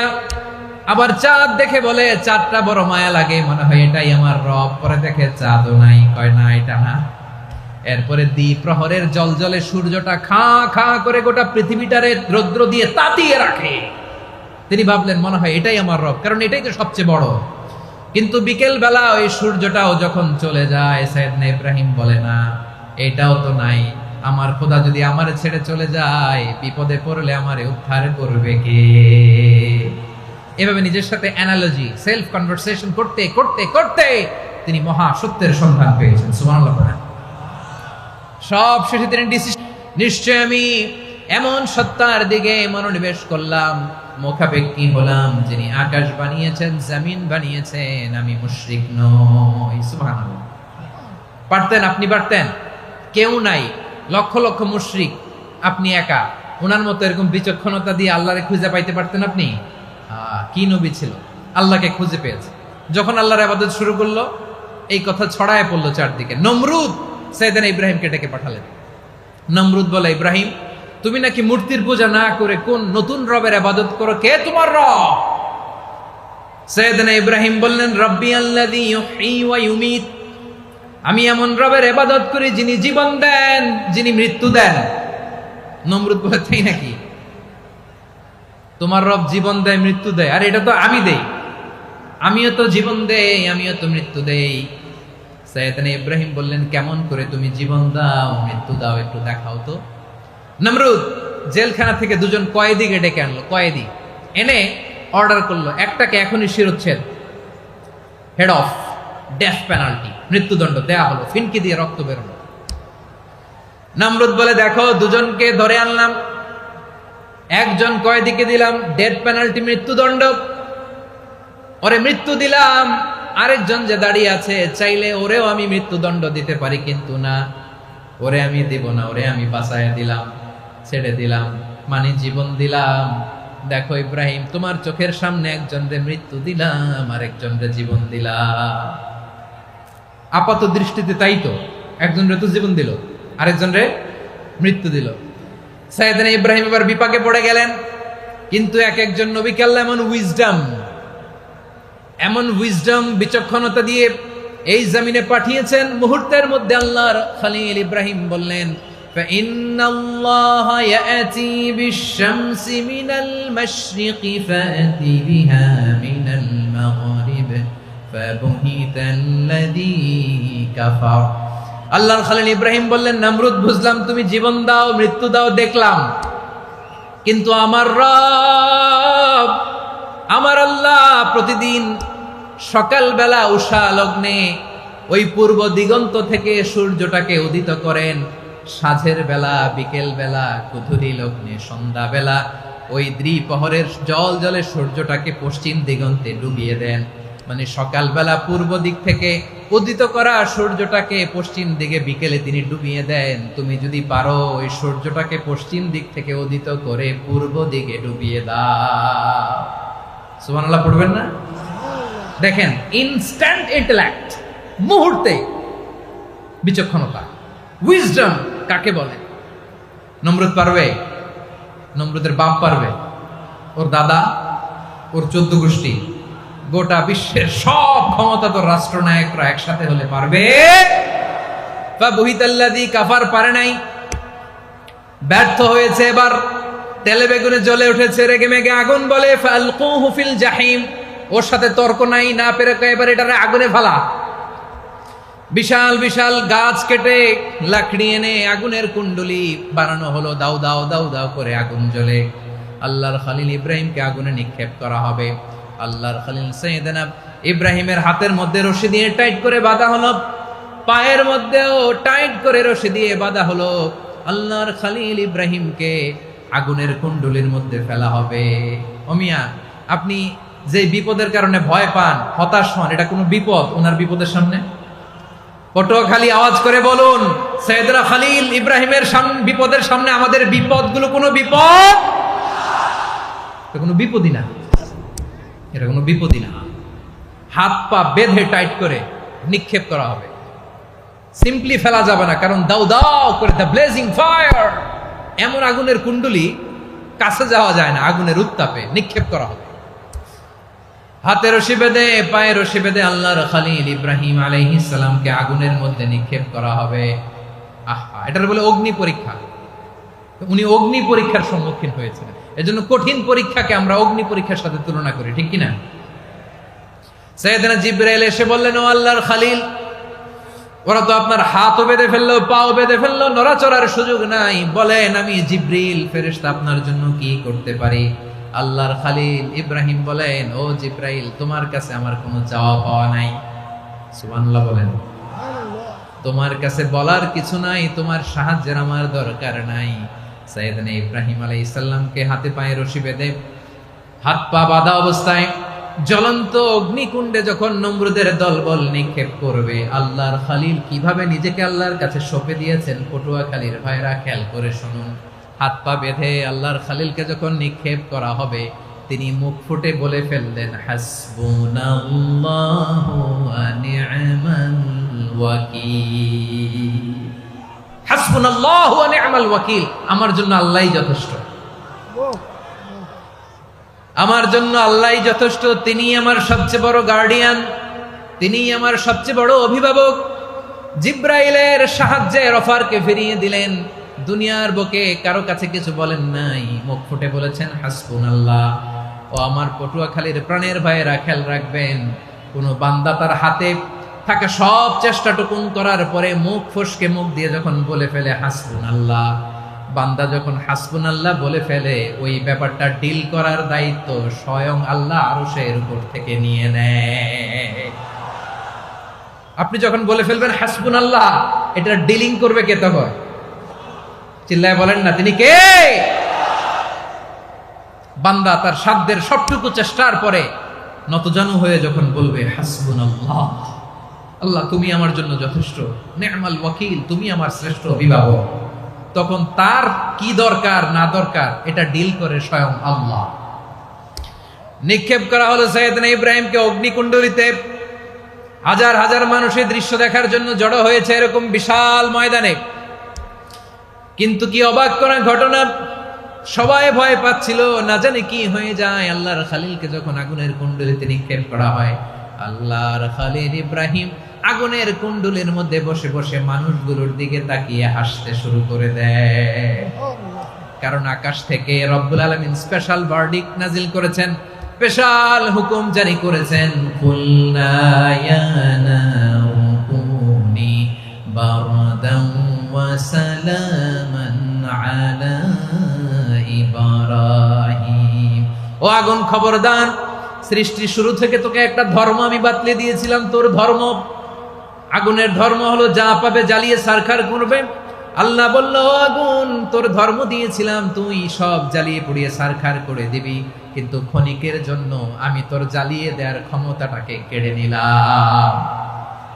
জ্বালিয়ে ভস্ম করে দেওয়ার ক্ষমতা আমি কেড়ে নিলাম। কুনি বারদান, ঠান্ডা হয়ে যা। কিন্তু এত বেশি ঠান্ডা হবি না আবার আমার ইব্রাহিমের জন্য সর্দি লেগে না যায়। সুবহানাল্লাহ, এত আস্তে বললে হবে? কুনি বারদান, বারদ মানে বরফ, ঠান্ডা। ঠান্ডা হ, কিন্তু এত ঠান্ডা হবি না যাতে আমার ইব্রাহিমের কষ্ট হয়। আগুন বলে, আল্লাহ একবার বললাম ঠান্ডা হ, আবার বলো এত ঠান্ডা হবি না যাতে খালিলের সর্দি না লাগে। কেমন ঠান্ডা হব, কেমন এনভায়রনমেন্ট তৈরি করে দেব বলো। আল্লাহ বললেন, সালামান আলা ইব্রাহিম, আমার খালিল, আমার কলিজা, আমার ইব্রাহিমের জন্য তুই জান্নাতের গুল বাগিচা হয়ে যা। ও ভাই, নবী মুসার মতো ঈমান হলে রাস্তা হবে সাগর জলে, নবী ইউসুফের মতো ঈমান হলে একে একে দরজা খোলে। নবী ইব্রাহিমের মতো ঈমান যদি আজও থাকে বিদ্যমান, অগ্নিকুণ্ডে দেখতে পাবে খুবসুরতে ফুল বাগান। কুলনা ইয়া নারু কুনি বারদান ওয়া সালামান আলা ইব্রাহিম। বান্দা যখন মুখ দিয়ে বলে হাসবুনাল্লাহ, আমার আল্লাহ আমার জন্য যথেষ্ট, এই বলে যখন নিজেকে সঁপে দেয়, তার কি লাগবে ওই দায়িত্ব স্বয়ং নিয়ে নেয় কে? সবাই বলেন, স্বয়ং নিয়ে নেয় কে? তাহলে আমার প্রিয় ভাইরা, বিপদের শুরুতেই আমরা বলবো ইন্না লিল্লাহ। শুরুতে কি বলবো? এরপরে যেই বাক্যটা পড়ে নিজের পরিস্থিতিকে আল্লাহর দরবারে সঁপে দিব, সেটা হচ্ছে হাসবুনাল্লাহ। সেটা কি? বিষ্ণু বলেন, লা ইয়াজালু লিসানুকা রাতাবান মিন যিকরিল্লাহ। সব সময় আল্লাহর স্মরণ দিয়ে, জিকির দিয়ে জিহ্বাটারে সিক্ত রাখো। আর শয়তানু জাসিমুন আলা কলবি ইবনে আদম, শয়তান বনি আদমের কলবে খামচি মেরে বসে থাকে। ফাইদা যাকারাল্লাহ খানাসা, মানুষ যখন আল্লাহর স্মরণ করে জিকির করে, শয়তান দৌড়ে পালায়। ওয়া ইদা গাফালা ওয়াসওয়াসা, যখনই বনি আদম গাফেল হয় তখনই শয়তান তার হৃদয়ে ওয়াসওয়াসা দেয়। এজন্য বিপদে পড়লে ইন্না লিল্লাহ, নিজের সব টুকুন করার পরে, নিজের রোল প্লে করার পরে নিজেকে আমরা কি বলে সঁপে দিব? সবাই বলেন, সবাই বলতে হবে। আরো জোরে বলে, মনে থাকবে? বিপদে পড়লে প্রথমে ইন্না লিল্লাহ, এরপরে নিজেকে যখন সঁপে দিব তখন হাসবুনাল্লাহ। এরপরে কঠিন বিপদে যখন বিশ্বনবী পড়তেন তখন কি করতেন? এমন বিপদ মাঝে মাঝে হয় না, দেয়ালে পিঠ থেকে যায়, চোখে মুখে অন্ধকার, কি করব দিশা খুঁজে পাই না, এরকম হয় কখনো? হ্যাঁ, আপনাদের হয়? হয় না? তো জান্নাতে আছেন আপনারা। হয় হয়, এরকম হয়েছে না যে দেয়ালে পিঠ থেকে গেছে, চোখে মুখে অন্ধকার, কই যাব, কি করব, বাঁচানোর কেউ না, এরকম হয়েছে কখনো আপনাদের? যদি হয় তাইলে এটার সলিউশন বলবো, না হইলে তো এগুলো বলে লাভ নাই। হয় হয় হয়।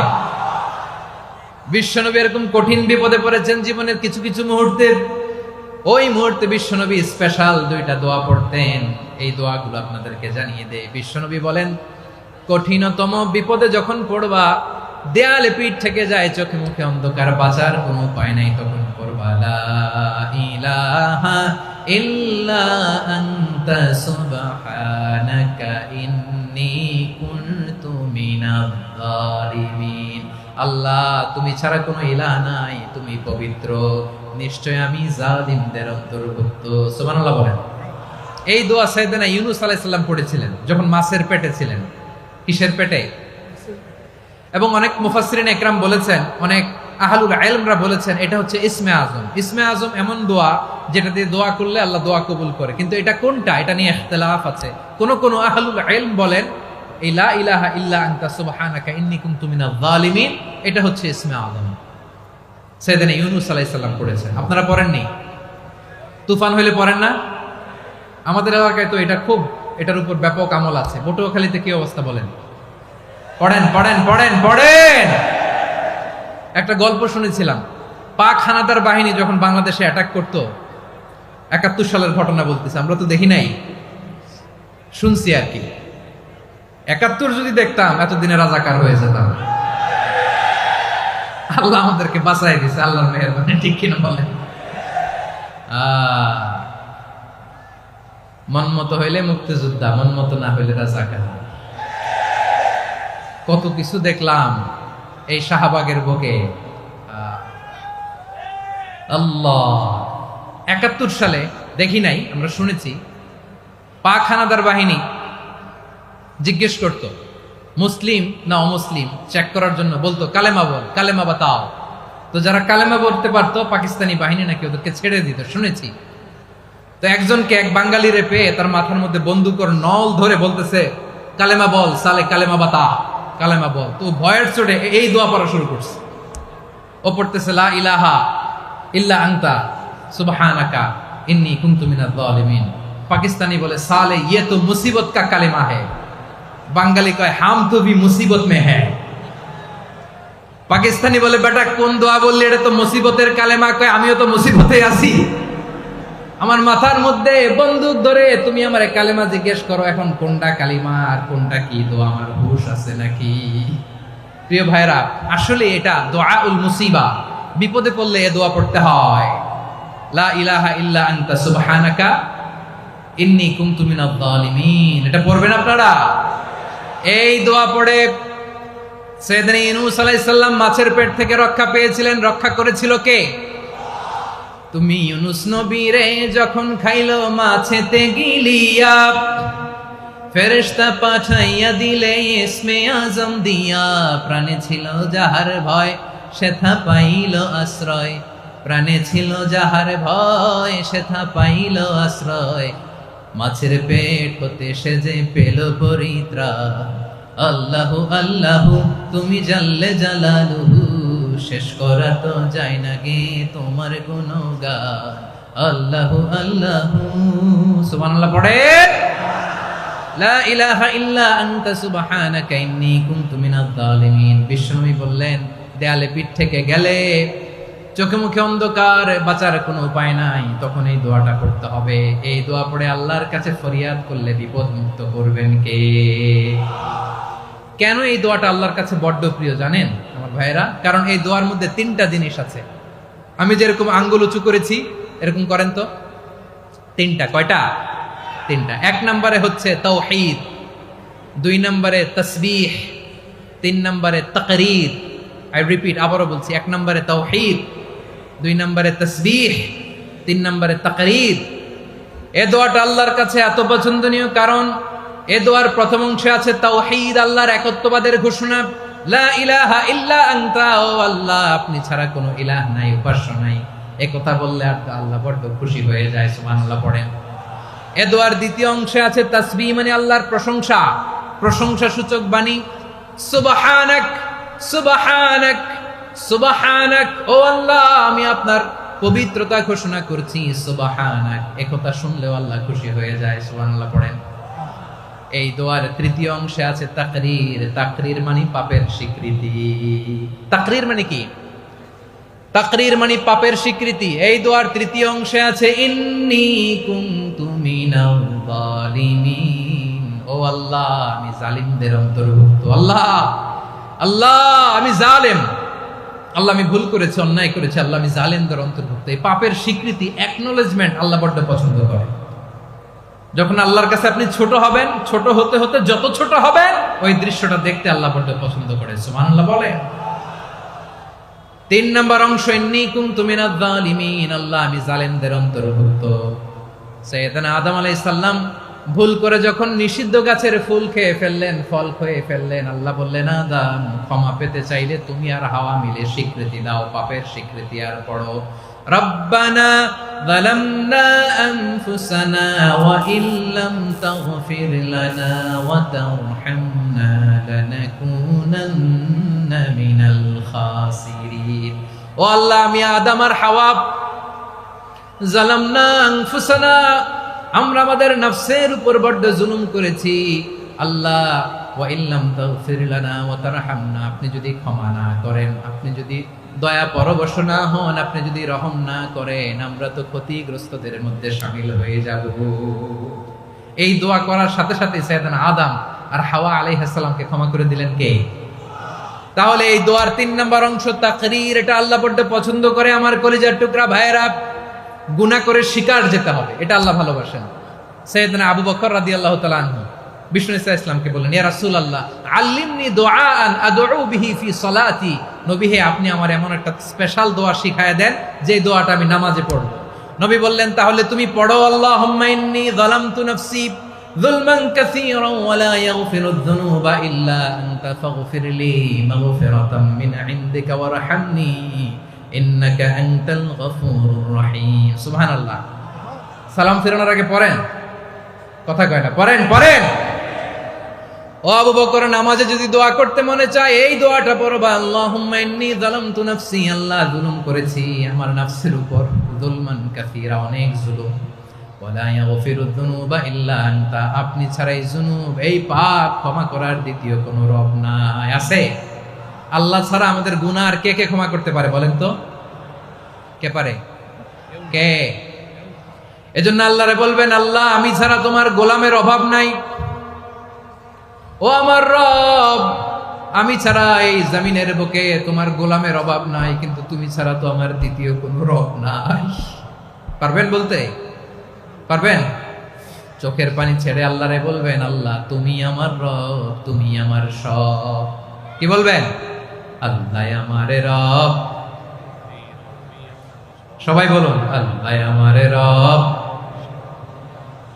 দমে দমে তনু মনে তারি অনুভব, আল্লাহ আমারে রব।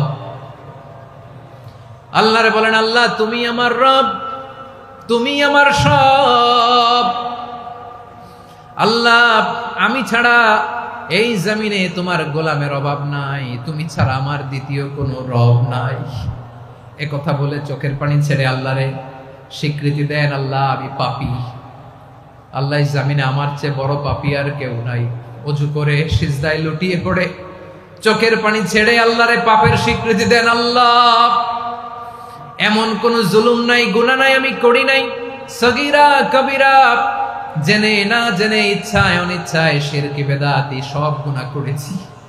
আল্লাহ আকাশের নিচে জমিনের উপরে আমার চেয়ে বড় গুনাহগার আর কেউ নাই।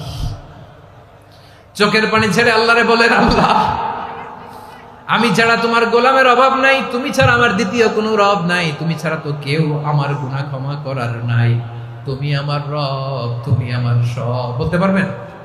এই তাকরীর আমার পটুয়াখালীর ভাইয়া, এই স্বীকৃতিটা দেখতে আল্লাহ বড্ড ভালোবাসে, কারণ আমরা সবাই গুনাহগার, আমরা সবাই কি? বিশ্বনবী বলেন, কুল্লুকুম খাত্তাউন, হা বানি আদম তোমরা সবাই পাপী। সবাই কি?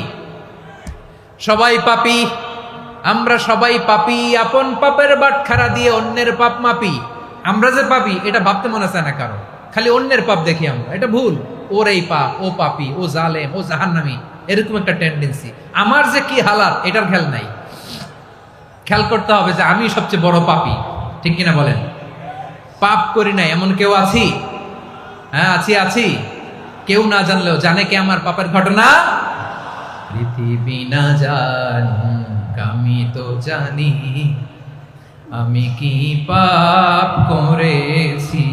হায় ও আমার কলিজার টুকরা ভাইয়েরা, মাথাটাকে নিচু করে জীবনের সব গুনার ফিরিস্তিগুলো একটা একটা করে স্বীকার করে আল্লাহরে বলেন, আল্লাহ আমি পাপী,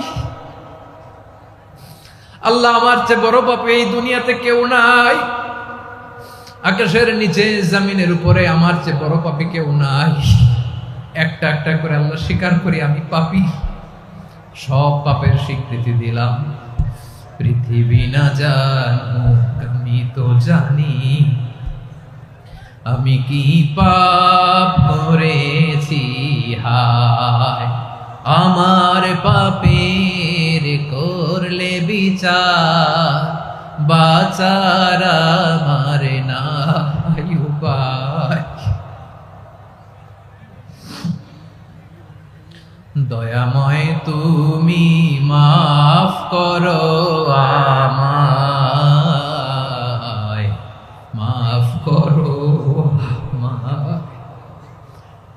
আল্লাহ তাআলা যদি দয়া করে আমাদেরকে মাফ না করে, আমাদের বাঁচার কোনো উপায় নাই। আপনি কি ভেবেছেন আপনার নামাজ দিয়ে আপনি জান্নাতে যাবেন? আপনি তাহাজ্জুদ গুজার, সেজদা দিতে দিতে কপালে দাগ ফেলেছেন, এটা আপনারা জান্নাতে নেবে না। আপনি এলাকার সবচেয়ে বড় হাতেম তাই দানশীল, এই দানের ভরসায় বসে আছেন, কুশ্চিন কালো না। আমাদের নামাজ, আমাদের রোজা, আমাদের ইবাদত, এগুলোকে মিজানের পাল্লায় উঠালে কোনো ওজনই হবে না। তবে আমাদের একটা কৌশল জানা আছে, আমরা আল্লাহর রহমতের ভিখারি। আমরা সেদিন আগেই গুনার স্বীকৃতি দিয়ে দেব। আমরা বলবো, আল্লাহ তুমি প্রশ্ন করার আগে তোমার একটা কথা বলি, আমারে কিছু জিজ্ঞেস করো না, আমি সব করেছি। এমন কোন পাপ নাই যে পাপ আমারে দিয়ে হয় নাই। তোমার রহমত দিয়ে তুমি জান্নাতে পাঠাবা, তোমার দয়ায় জান্নাতে যেতে চাই, আমল দিয়ে না। পারবেন বলতে? কিয়ামতের দিন আমরা বলবো, আল্লাহ আমার আমল দিয়ে জান্নাত চাই না, আমি তোমার দয়া দিয়ে জান্নাত চাই। তোমার দয়া ছাড়া আমার কোনো উপায় নাই। কারণ আল্লাহ যদি বিচার করে, বাঁচার কারো উপায় নাই। আল্লাহ যদি বলে ফেলেন তুই এটা করলি কেন, ওখানে গেলি কেন, কোরআনে 1000 বার নিষেধ করলাম তারপরেও এই পাপে জড়ালি কেন, এরকম প্রশ্ন ছুড়ে দিলে আমার উত্তর আছে? বাঁচার কোনো উপায় আছে? রোজ হাসরে হে আল্লাহ আমার করোনা বিচার, আল্লাহ করোনা বিচার।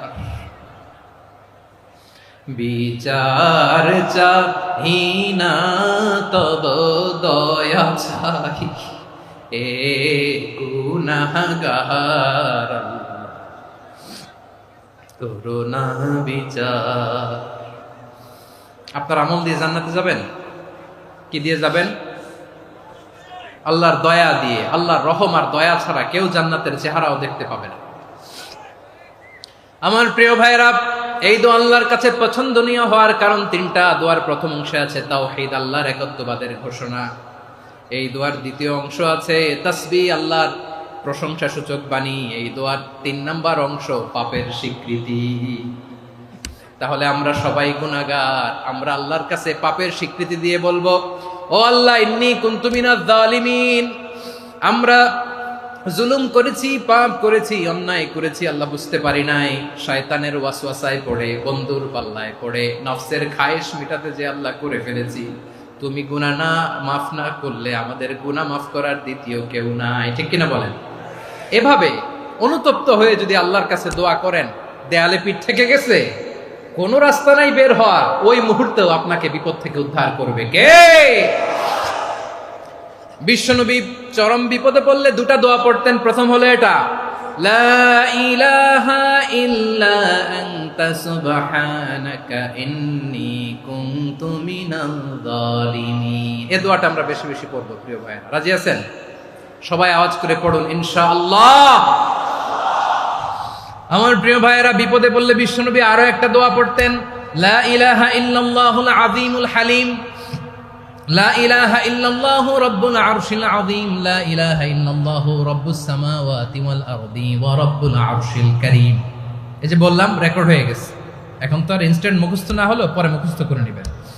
আল্লাহ ছাড়া কোনো উপাস্য নাই, তিনি সুমহান, মহা সহিষ্ণু। আল্লাহ ছাড়া কোনো উপাস্য নাই, তিনি সুমহান, আরশের অধিপতি। আল্লাহ ছাড়া কোনো উপাস্য নাই, তিনি আকাশের মালিক, জমিনের মালিক, তিনি সুবিশাল আরশের অধিপতি। সুবহানাল্লাহ পড়েন। এই দোয়াটা কেউ যদি পড়ে যদি এর ওসিলা করে দোয়া করে, তাকে বিপদ থেকে মুক্তি দেয় কে? মনে থাকবে আপনাদের? তাহলে বিপদের প্রথম ধাক্কায় কি যেন পড়তে হয়? ইন্না লিল্লাহ। তারপরে কি বলে আল্লাহর কাছে নিজেকে সঁপে দিতে হয়? দেয়ালে পিঠ থেকে গেলে লা ইলাহা ইল্লা আনতা সুবহানাকা ইন্নী কুনতু মিনাজ জালিমিন। দুই নম্বর হচ্ছে লা ইলাহা ইল্লাল্লাহুল আযীমুল হালিম, লা ইলাহা ইল্লাল্লাহু রাব্বুল আরশিল আযীম, লা ইলাহা ইল্লাল্লাহু রাব্বুস সামাওয়াতি ওয়াল আরদি ওয়া রাব্বুল আরশিল কারীম। মনে থাকবে? ইনশাআল্লাহ বলেন সবাই, আওয়াজ করে সবাই ইনশাআল্লাহ। অনেক সময় এমন হয়, হঠাৎ বিপদের সম্মুখীন হই আমরা, রেডি হয়ে বের হয়েছে অফিসে, হঠাৎ অ্যাক্সিডেন্টে পড়ে যাই, হঠাৎ পেটের ব্যথায় অজ্ঞান, এরকম হয় না? আপনাদের হয় না?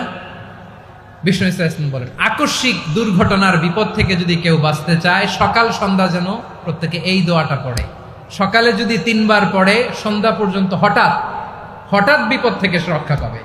Two be protected from sudden calamity, sudden disaster, sudden calamity, হঠাৎ বিপদ, হঠাৎ ভয়ঙ্কর কোন আকস্মিক বিপদ থেকে আল্লাহ বাঁচায় দিবে। সকালে পড়লে সন্ধ্যা পর্যন্ত প্রোটেক্টেড, সন্ধ্যাবেলায় যদি 3 বার পরে সকাল পর্যন্ত প্রোটেক্টেড। সুবহানাল্লাহ পড়ে। দোয়াটা কি? দোয়াটা হচ্ছে বিসমিল্লাহিল্লাযী লা ইয়াদুররু মা'a ইসমিহি শাইউন ফিল আরদি ওয়ালা ফিস সামাই ওয়া হুয়াস সামিউল আলিম। ছোট না? অনেক ছোট, মুখস্থ করবেন। বিসমিল্লাহিল্লাযী লা ইয়াদুররু মা'a ইসমিহি শাইউন ফিল আরদি ওয়ালা ফিস সামা। ওই আল্লাহর নাম নিচ্ছি, যে আল্লাহর নামের বরকতে আকাশ জমিনের কোনো কিছু কারো কোনো ক্ষতি সাধন করতে পারে না। তিনি সর্বশ্রোতা, সর্বজ্ঞ। সুবহানাল্লাহ পড়েন। পড়বেন এই দোয়াটা, বিসমিল্লাহিল্লাযী লা ইয়াদুররু মা'a ইসমিহি শাইউন ফিল আরদি ওয়ালা ফিস সামাই ওয়া হুয়াস সামিউল আলিম। ফজরের পরে 3 বার, মাগরিবের পরে 3 বার যদি কেউ পড়ে, প্রোটেক্টেড, যে কোনো হঠাৎ বিপদ থেকে প্রোটেক্টেড। প্রোটেক্ট করেন কে? ওই আল্লাহর নাম নিচ্ছি, যে আল্লাহর নামের ওসিলায় আকাশ জমিনের কোনো কিছু কোনো ক্ষতি করতে পারে না। সুবহানাল্লাহ পড়েন। আচ্ছা, এবার আমাদের জীবনে দুশ্চিন্তা আছে না নাই বলেন? Tension, hyper tension, anxiety, depression, চিন্তা, টেনশন নাই, এরকম কে কে আছে দেখি? হাত তোলেন। ওই যে হাত তুলছে এক আল্লাহর ওলি, ওই যে। টেনশন নাই তোমার?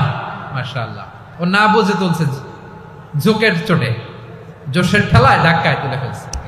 সবার জীবনে টেনশন আছে না নাই? এই দুশ্চিন্তা, পেরেশানি, মারাত্মক পেরেশানি থেকে মুক্তি পাওয়ার জন্য বিষ্ণু ইসলাম 2টো দোয়া পড়তেন। কয়টা? অনেকগুলো পড়তেন। স্পেশাল 2টো দোয়া আজকে আপনাদের শিখায়া যাব, শুনবেন না? কষ্ট হচ্ছে? সংক্ষিপ্ত মুনাজাত দিয়ে দেই। ওরে আল্লাহ, আমি তো 9:30 ক্রস করে ফেলছি মাসুদ ভাই, খেয়াল করে নেই। আরো কয়েক মিনিট? ঠিক আছে, ঠিক আছে। পেরেশানিতে পড়লে, টেনশনে পড়লে এই দোয়াটা, প্রিয় ভাইরা, বিষ্ণু ইসলাম যখন খুব বিপদে পড়তেন, দুশ্চিন্তা ওনাকে ঘিরে ধরতো, উনি পড়তেন ইয়া হাইয়ু ইয়া কাইয়ুম বিরহমাতিকা আস্তাগীথ, ইয়া হাইয়ু ইয়া কাইয়ুম বিরহমাতিকা আস্তাগীথ, ইয়া হাইয়ু ইয়া কাইয়ুম, হে শাশ্বত অবিনশ্বর, হে চিরঞ্জীব, বিরহমাতিকা আস্তাগীথ, তোমার রহমতের উসিলায় তোমার কাছে ফরিয়াদ করি। এটা করতেন। আবার আরেক বর্ণনায় এসেছে ইয়া হাইয়ু ইয়া কাইয়ুম বিরহমাতিকা আস্তাগীথ আসলিহ লি শা'নি কুল্লাহু ওয়ালা তাকিলনি ইলা নাফসি তারফাতা আইন। আসলিহ লি শা'নি কুল্লাহ, আল্লাহ আমার সবকিছু আপনি সেটেল করে দেন। আমাদের সব ঝামেলা সেটেল করে দিতে পারে কে? আমরা তো সেটেলমেন্টের জন্য ওই এসপি সাহেবের কাছে যাই, ডিসি সাহেবের কাছে যাই, অমুক ভাইয়ের কাছে যাই, তমুক ভাইয়ের কাছে যাই। এই দোয়া পড়লে আরশের উপর থেকে আপনার ম্যাটার সেটেল করে দিবে কে? তাহলে পড়বেন ইয়া হাইয়ু, হে চিরঞ্জীব। হাইয়ু মানে চিরঞ্জীব, যিনি চিরকাল বেঁচে থাকবেন, মরবেন না। আল্লাহ মরবেন? তার কোনো লয় আছে? ক্ষয় আছে? সূরা রহমানে আল্লাহ বললেন কুল্লু মান আলাইহা ফানি ওয়া ইয়াবকা ওয়াজহু রাব্বিকা যুল জালালি ওয়াল ইকরাম ফাবিআইয়ি আলাই রাব্বিকুমা তুকাযযিবান। জমিনে যা আছে সব ফান, ভ্যানিশ হয়ে যাবে, নিশ্চিহ্ন হয়ে যাবে, শেষ হয়ে যাবে, সব বিলুপ্ত হয়ে যাবে, একজন ছাড়া। জোরে বলেন তিনি কে? ইয়া হাইয়ু। আমার সাথে আওয়াজ করে পড়েন ইয়া হাইয়ু ইয়া কাইয়ুম ইয়া হাইয়ু ইয়া কাইয়ুম বিরহমাতিকা আস্তাগীথ আসলিহ লি শা'নি কুল্লা ওয়ালা তাকিলনি ইলা নাফসি তরফাতা আইন। এভাবে দোয়া করলে আপনাকে বিপদ মুক্ত করবে কে? এই দোয়াটা কেন পছন্দ আল্লাহর কাছে? কারণ এখানে আল্লাহর দুইটা সুন্দর নাম আছে, গুণবাচক নাম, আল হাই, আল কাইয়ুম, এ দুটো নাম আছে এখানে। আবার এই দুইটা আয়াতুল কুরসির অংশ। আয়াতুল কুরসির শুরুতে এটা আছে না নাই? হ্যাঁ, আছে না নাই? 3 নাম্বার কারণ এটা ইসমে আজম। কোন দোয়াটা ইসমে আজম? যে দোয়া ওসিলায় দোয়া করলে আল্লাহ দোয়া ফেরায় না। অনেকগুলো মত আছে, সবচেয়ে ভ্যালিড মত হচ্ছে এটা, ইয়া হাইয়ু ইয়া কাইয়ুম, এর ওসিলা দিয়ে দোয়া করলে দোয়া কবুল করে কে? 2 নম্বরে বিশ্বনবী মারাত্মক বিপদে পড়লে আরেকটা দোয়া পড়তেন, আল্লাহুম্মা ইন্নী আবদুক। আগে দোয়াটা পড়ি, শুনেন। আল্লাহুম্মা ইন্নী আবদুক ওয়া ইবনু আবদিক ওয়া ইবনু আমাতিক নাসিয়াতি বিয়াদিক মাদিন ফিয়া হুকমুক আদলুন ফিয়া কাদাউক আসআলুকা বিকুল্লি ইসমিন হুয়া লাক সাম্মাইতা বিহি নাফসাক আও আনসালতাহু ফি কিতাবিক আও আল্লামতাহু আহাদাম মিন খালকিক আও ইস্তা'সারতা বিহি ফি ইলমিল গায়বি ইনদাক আন তাজআলাল কুরআনা রাবিআ কলবি ওয়া নূরা সাদরি ওয়া জালাআ হুজনি ওয়া যাহাবা হাম্মি। সুবহানাল্লাহ পড়েন। বিশ্বনবী বলতেন, আল্লাহুম্মা ইন্নী আবদুক, ও আল্লাহ আমি আপনার গোলাম, ওয়া ইবনু আবদিক, গোলামের ঘরের গোলাম, ওয়া ইবনু আমাতিক, বাদীর ঘরের গোলাম। মানে আল্লাহ আমি আপনার গোলাম, আমার বাবা আব্দুল্লাহ ছিল আপনার গোলাম, আমার মা আমিনা ছিল আপনার বাদী। মানে আমরা গোলাম বংশের, সব গোলাম। নিজের এর চেয়ে আর ছোট করে আল্লাহর কাছে উপস্থাপন করা যায় আমার ভাইরা? কথা কি বুঝতেছেন? নিজেকে এর চাইতে ছোট, নগণ্য আর তুচ্ছ করে আল্লাহর সাথে প্রেজেন্ট করা যায়? বিশ্বনবী বললেন, ও আল্লাহ আমি আপনার গোলাম, গোলামের ঘরের গোলাম, দাসীর ঘরের গোলাম, নাসিয়াতি বিয়াদিক, আমার মাথার চুলের ছুটি আপনার হাতের মুঠোয়। আপনি ডানে টান দিলে আমি ডানে যেতে বাধ্য, আপনি বাঁয়ে টান দিলে বাঁয়ে যেতে বাধ্য। সুবহানাল্লাহ বলেন। পিছনে 2-1 ভাই দাঁড়ালেন কেন? হ্যাঁ, বসুন। জায়গা চেঞ্জ করতেছে, সেই দুপুর থেকে বসে আছে, আমি জানি। মাশাআল্লাহ, কেউ 2-1 বেরিয়েছে, গ্যাপ পূরণ করতেছে। মাশাআল্লাহ। পড়েন সুবহানাল্লাহ আলহামদুলিল্লাহ লা ইলাহা ইল্লাল্লাহু মুহাম্মাদুর রাসূলুল্লাহ সাল্লাল্লাহু আলাইহি ওয়াসাল্লাম। বিশ্বনবী বললেন, আল্লাহ আমার মাথার চুলের ঝুঁটি আপনার হাতের মুঠোয়। আচ্ছা, এইভাবে কাকে ধরা হয়? যে খুব ছোট, ঠিক কি না? নিজেকে কত ছোট করলেন বিশ্বনবী। ও আল্লাহ আমার মাথার চুলের ঝুঁটি আপনার হাতের মুঠোয়, আপনি ডানে টানলে আমি ডানে যাব, বাঁয়ে টানলে বাঁয়ে যাব। আল্লাহ আসআলুকা বিকুল্লি ইসমিন হুয়া লাক নাসিয়াতি বিয়াদিক মাদিন ফিয়া হুকমুক, আপনার নির্দেশ আমার উপর কার্যকর হবেই হবে। আদলুন ফিয়া কাদাউক, আপনার ফয়সালা, যেই ফয়সালাই আপনি আমার জন্য করেন এটাই ইনসাফ। সুবহানাল্লাহ বলেন। আমরা আল্লাহর ফয়সালায় সন্তুষ্ট হতে চাই না। কত কমপ্লেইন, আল্লাহ তুমি এটা দিলা না, ওইটা পাইলাম না, ওইটা হইল না রে, এরকম অভিযোগ, কমপ্লেইন আমাদের আছে না নাই? আর বিশ্বনবী বলতেন, আদলুন ফিয়া কাদাউক, আল্লাহ আমার জন্য তোমার যেটা ফয়সালা এটাই সবচেয়ে শ্রেষ্ঠ ইনসাফ, এর চেয়ে ইনসাফ আর হতে পারে? এভাবে কায়েম মনোবাক্যে আল্লাহর কাছে বিশ্বনবী দোয়া করতেন।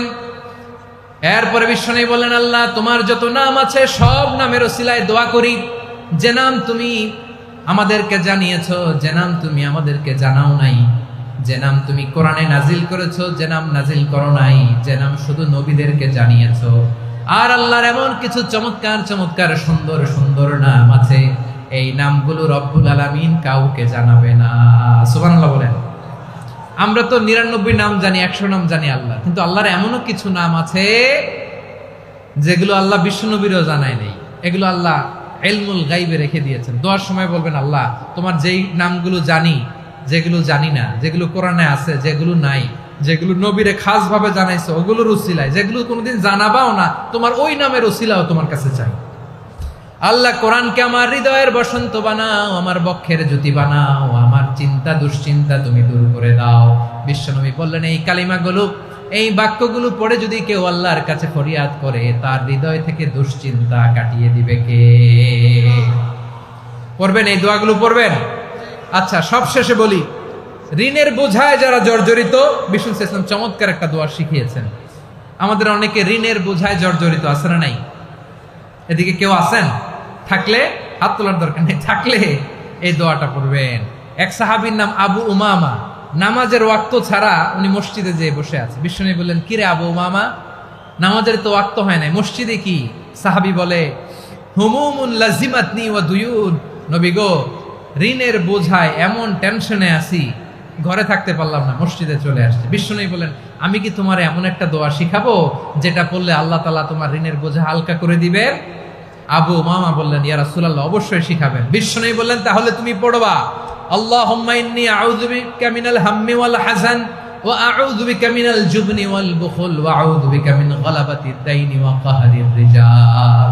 ও আল্লাহ, তোমার কাছ থেকে দুশ্চিন্তা থেকে পানাহ চাই, কৃপণতা, ভীরুতা, অলসতা, কার্পণ্যতা, এই সব কিছু থেকে, মানুষের কঠোরতা, আমার উপর মানুষের আধিপত্য এবং ঋণের বোঝা থেকে পানাহ চাই। এই দোয়াটা যখন বিশ্বনবী শিখাই দিলেন, আবু উমামা বারবার এই দোয়া পড়ে, আল্লাহুম্মা ইন্নী আউযু বিকা মিনাল হাম্মি ওয়াল হাযান ওয়া আউযু বিকা মিনাল আজজি ওয়াল কাসাল ওয়া আউযু বিকা মিনাল জুবনি ওয়াল বুখল ওয়া আউযু বিকা মিন গালাবাতিদ দাইনি ওয়া কাহরির রিজাল। আবু উমামা বলে, এই দোয়া আমি পড়তে লাগলাম আর পড়তে লাগলাম, কিছুদিন পরে দেখা গেল বিশ্বনবীর শেখানো এই দোয়ার বদৌলতে আল্লাহ তাআলা আমার সব ঋণ পরিশোধের ব্যবস্থা করে দিয়েছেন। পড়বেন পড়বেন। আমার প্রিয় পটুয়াখালীর ভাইরা, বিশ্বনবীর জামাতা সাইয়্যিদিনা আলী রাদিয়াল্লাহু তাআলা আনহুর কাছে এক লোক এসে বলে, হে আলী, ঋণের বোঝায় আমি জর্জরিত, আমার কিছু অর্থ দিয়ে সাহায্য করো। সাইয়্যিদিনা আলী রাদিয়াল্লাহু তাআলা আনহু বললেন, আমি কি তোমারে এমন একটা দোয়া শিখাবো যেটা বিশ্বনবী আমাদের শিখিয়েছেন? এই দোয়া যদি তুমি পড়ো, লাউ কানা আলাইকা মিসলু জাবালিন কাবীরিন দাইনান আব্দুল্লাহু আনকা, পাহাড় পরিমাণও যদি ঋণের বোঝা হয়, আল্লাহ এটা পরিশোধের ব্যবস্থা করে দিবেন। ছোট্ট একটা দোয়া বিশ্বনবী শিখালেন, বললেন, তুমি পড়বা, আল্লাহুম্মা কফিনি বিহালালিকা আন হারামিকা ওয়া আগনিনি বিফাদলিকা আম্মান সিওয়াক। মুখস্থ আছে? হ্যাঁ, আছে।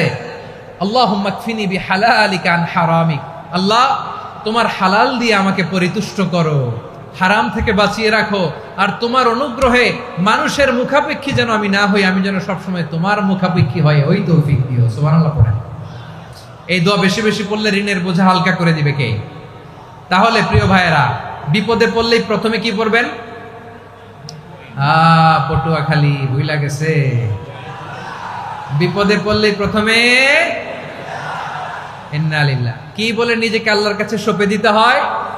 হাসবুনাল্লাহ। চরম বিপদে দেয়ালে পিঠ থেকে গেছে, তখন লা ইলাহা ইল্লা আনতা সুবহানাকা ইন্নী কুনতু মিনাজ জালিমিন। এরপরে লা ইলাহা ইল্লাল্লাহুল আযীমুল হালিম, এই দোয়া। আকস্মিক বিপদ, হঠাৎ যেন কোনো বিপদ আমাকে পেয়ে না বসে, এটার জন্য বিসমিল্লাহিল্লাযী লা ইয়াদুররু মা ইসমিহি শাইউন ফিল আরদি ওয়ালা ফিস সামাই ওয়া হুয়াস সামিউল আলিম। সকালে 3 বার, রাতে 3 বার। আর মারাত্মক tension, hyper tension, anxiety, depression থেকে বাঁচার জন্য 2 দোয়া, ইয়া হাইয়্যু ইয়া কাইয়্যুম, ইয়া হাইয়্যু ইয়া কাইয়্যুম, মনে থাকবে? আর আল্লাহুম্মা ইন্নী আবদুক, এই দোয়া। ঋণ থেকে বাঁচার জন্য 2 দোয়া, আল্লাহুম্মা ইন্নী আউযু বিকা মিনাল হাম্মি ওয়াল হাযান, এটা।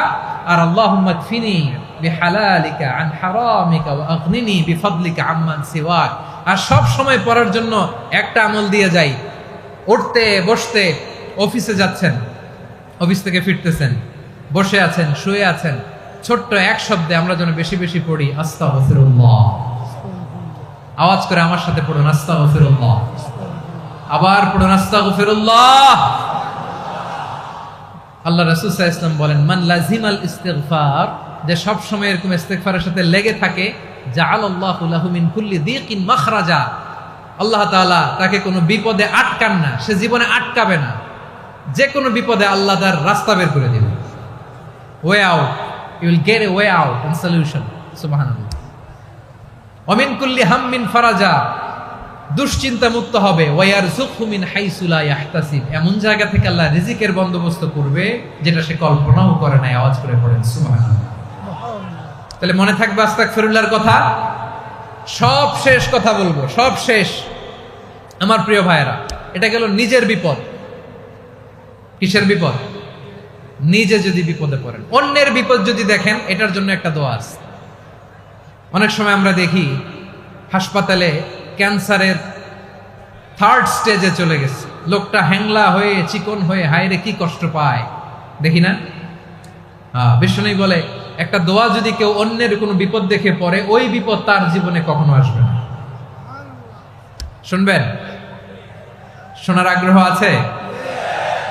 অনেক সময় হয় যে আমরা মহাসড়ক দিয়ে যখন চড়ি, দুর্ঘটনায়, আইরে আল্লাহ, দুর্ঘটনায় মানুষের মাথা একদিকে, দেহ আরেকদিকে, ব্লিডিং, এরকম হয় না?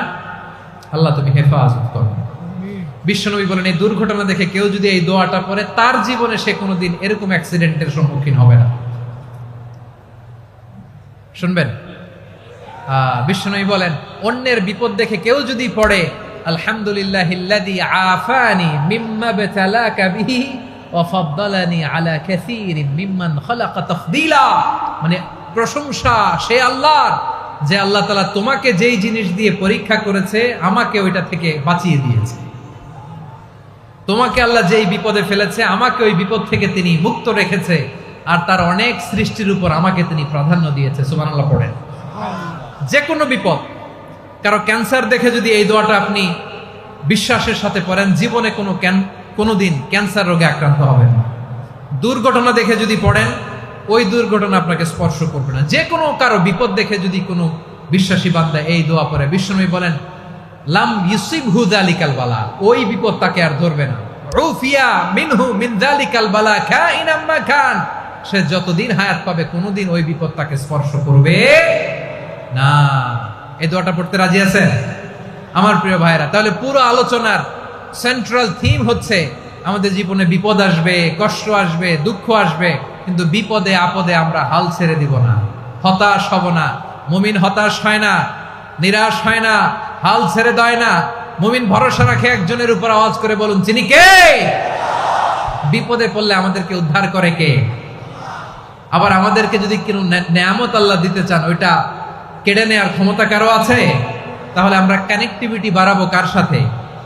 আমাদের প্রার্থনার ফরিয়াদের হাত তুলবো কার কাছে? রাজি আছেন পটুয়াখালীর ভাইয়েরা? মনে থাকবে কথাগুলো? আল্লাহ তাআলা আমাদের সবাইকে কথাগুলো বোঝার ও আমল করার তৌফিক দান করুন। আমি আপনাদের আতিথেয়তা, আপনাদের ভালোবাসায় মুগ্ধ হয়েছি, ইমপ্রেসড হয়েছে। আলহামদুলিল্লাহ। লক্ষ লক্ষ তাওহীদি জনতা, কোনো ডিস্টার্ব নাই, কোনো হই হুল্লোড় নাই, মারামারি নাই। পটুয়াখালী আজকে হিস্ট্রি তৈরি করেছে।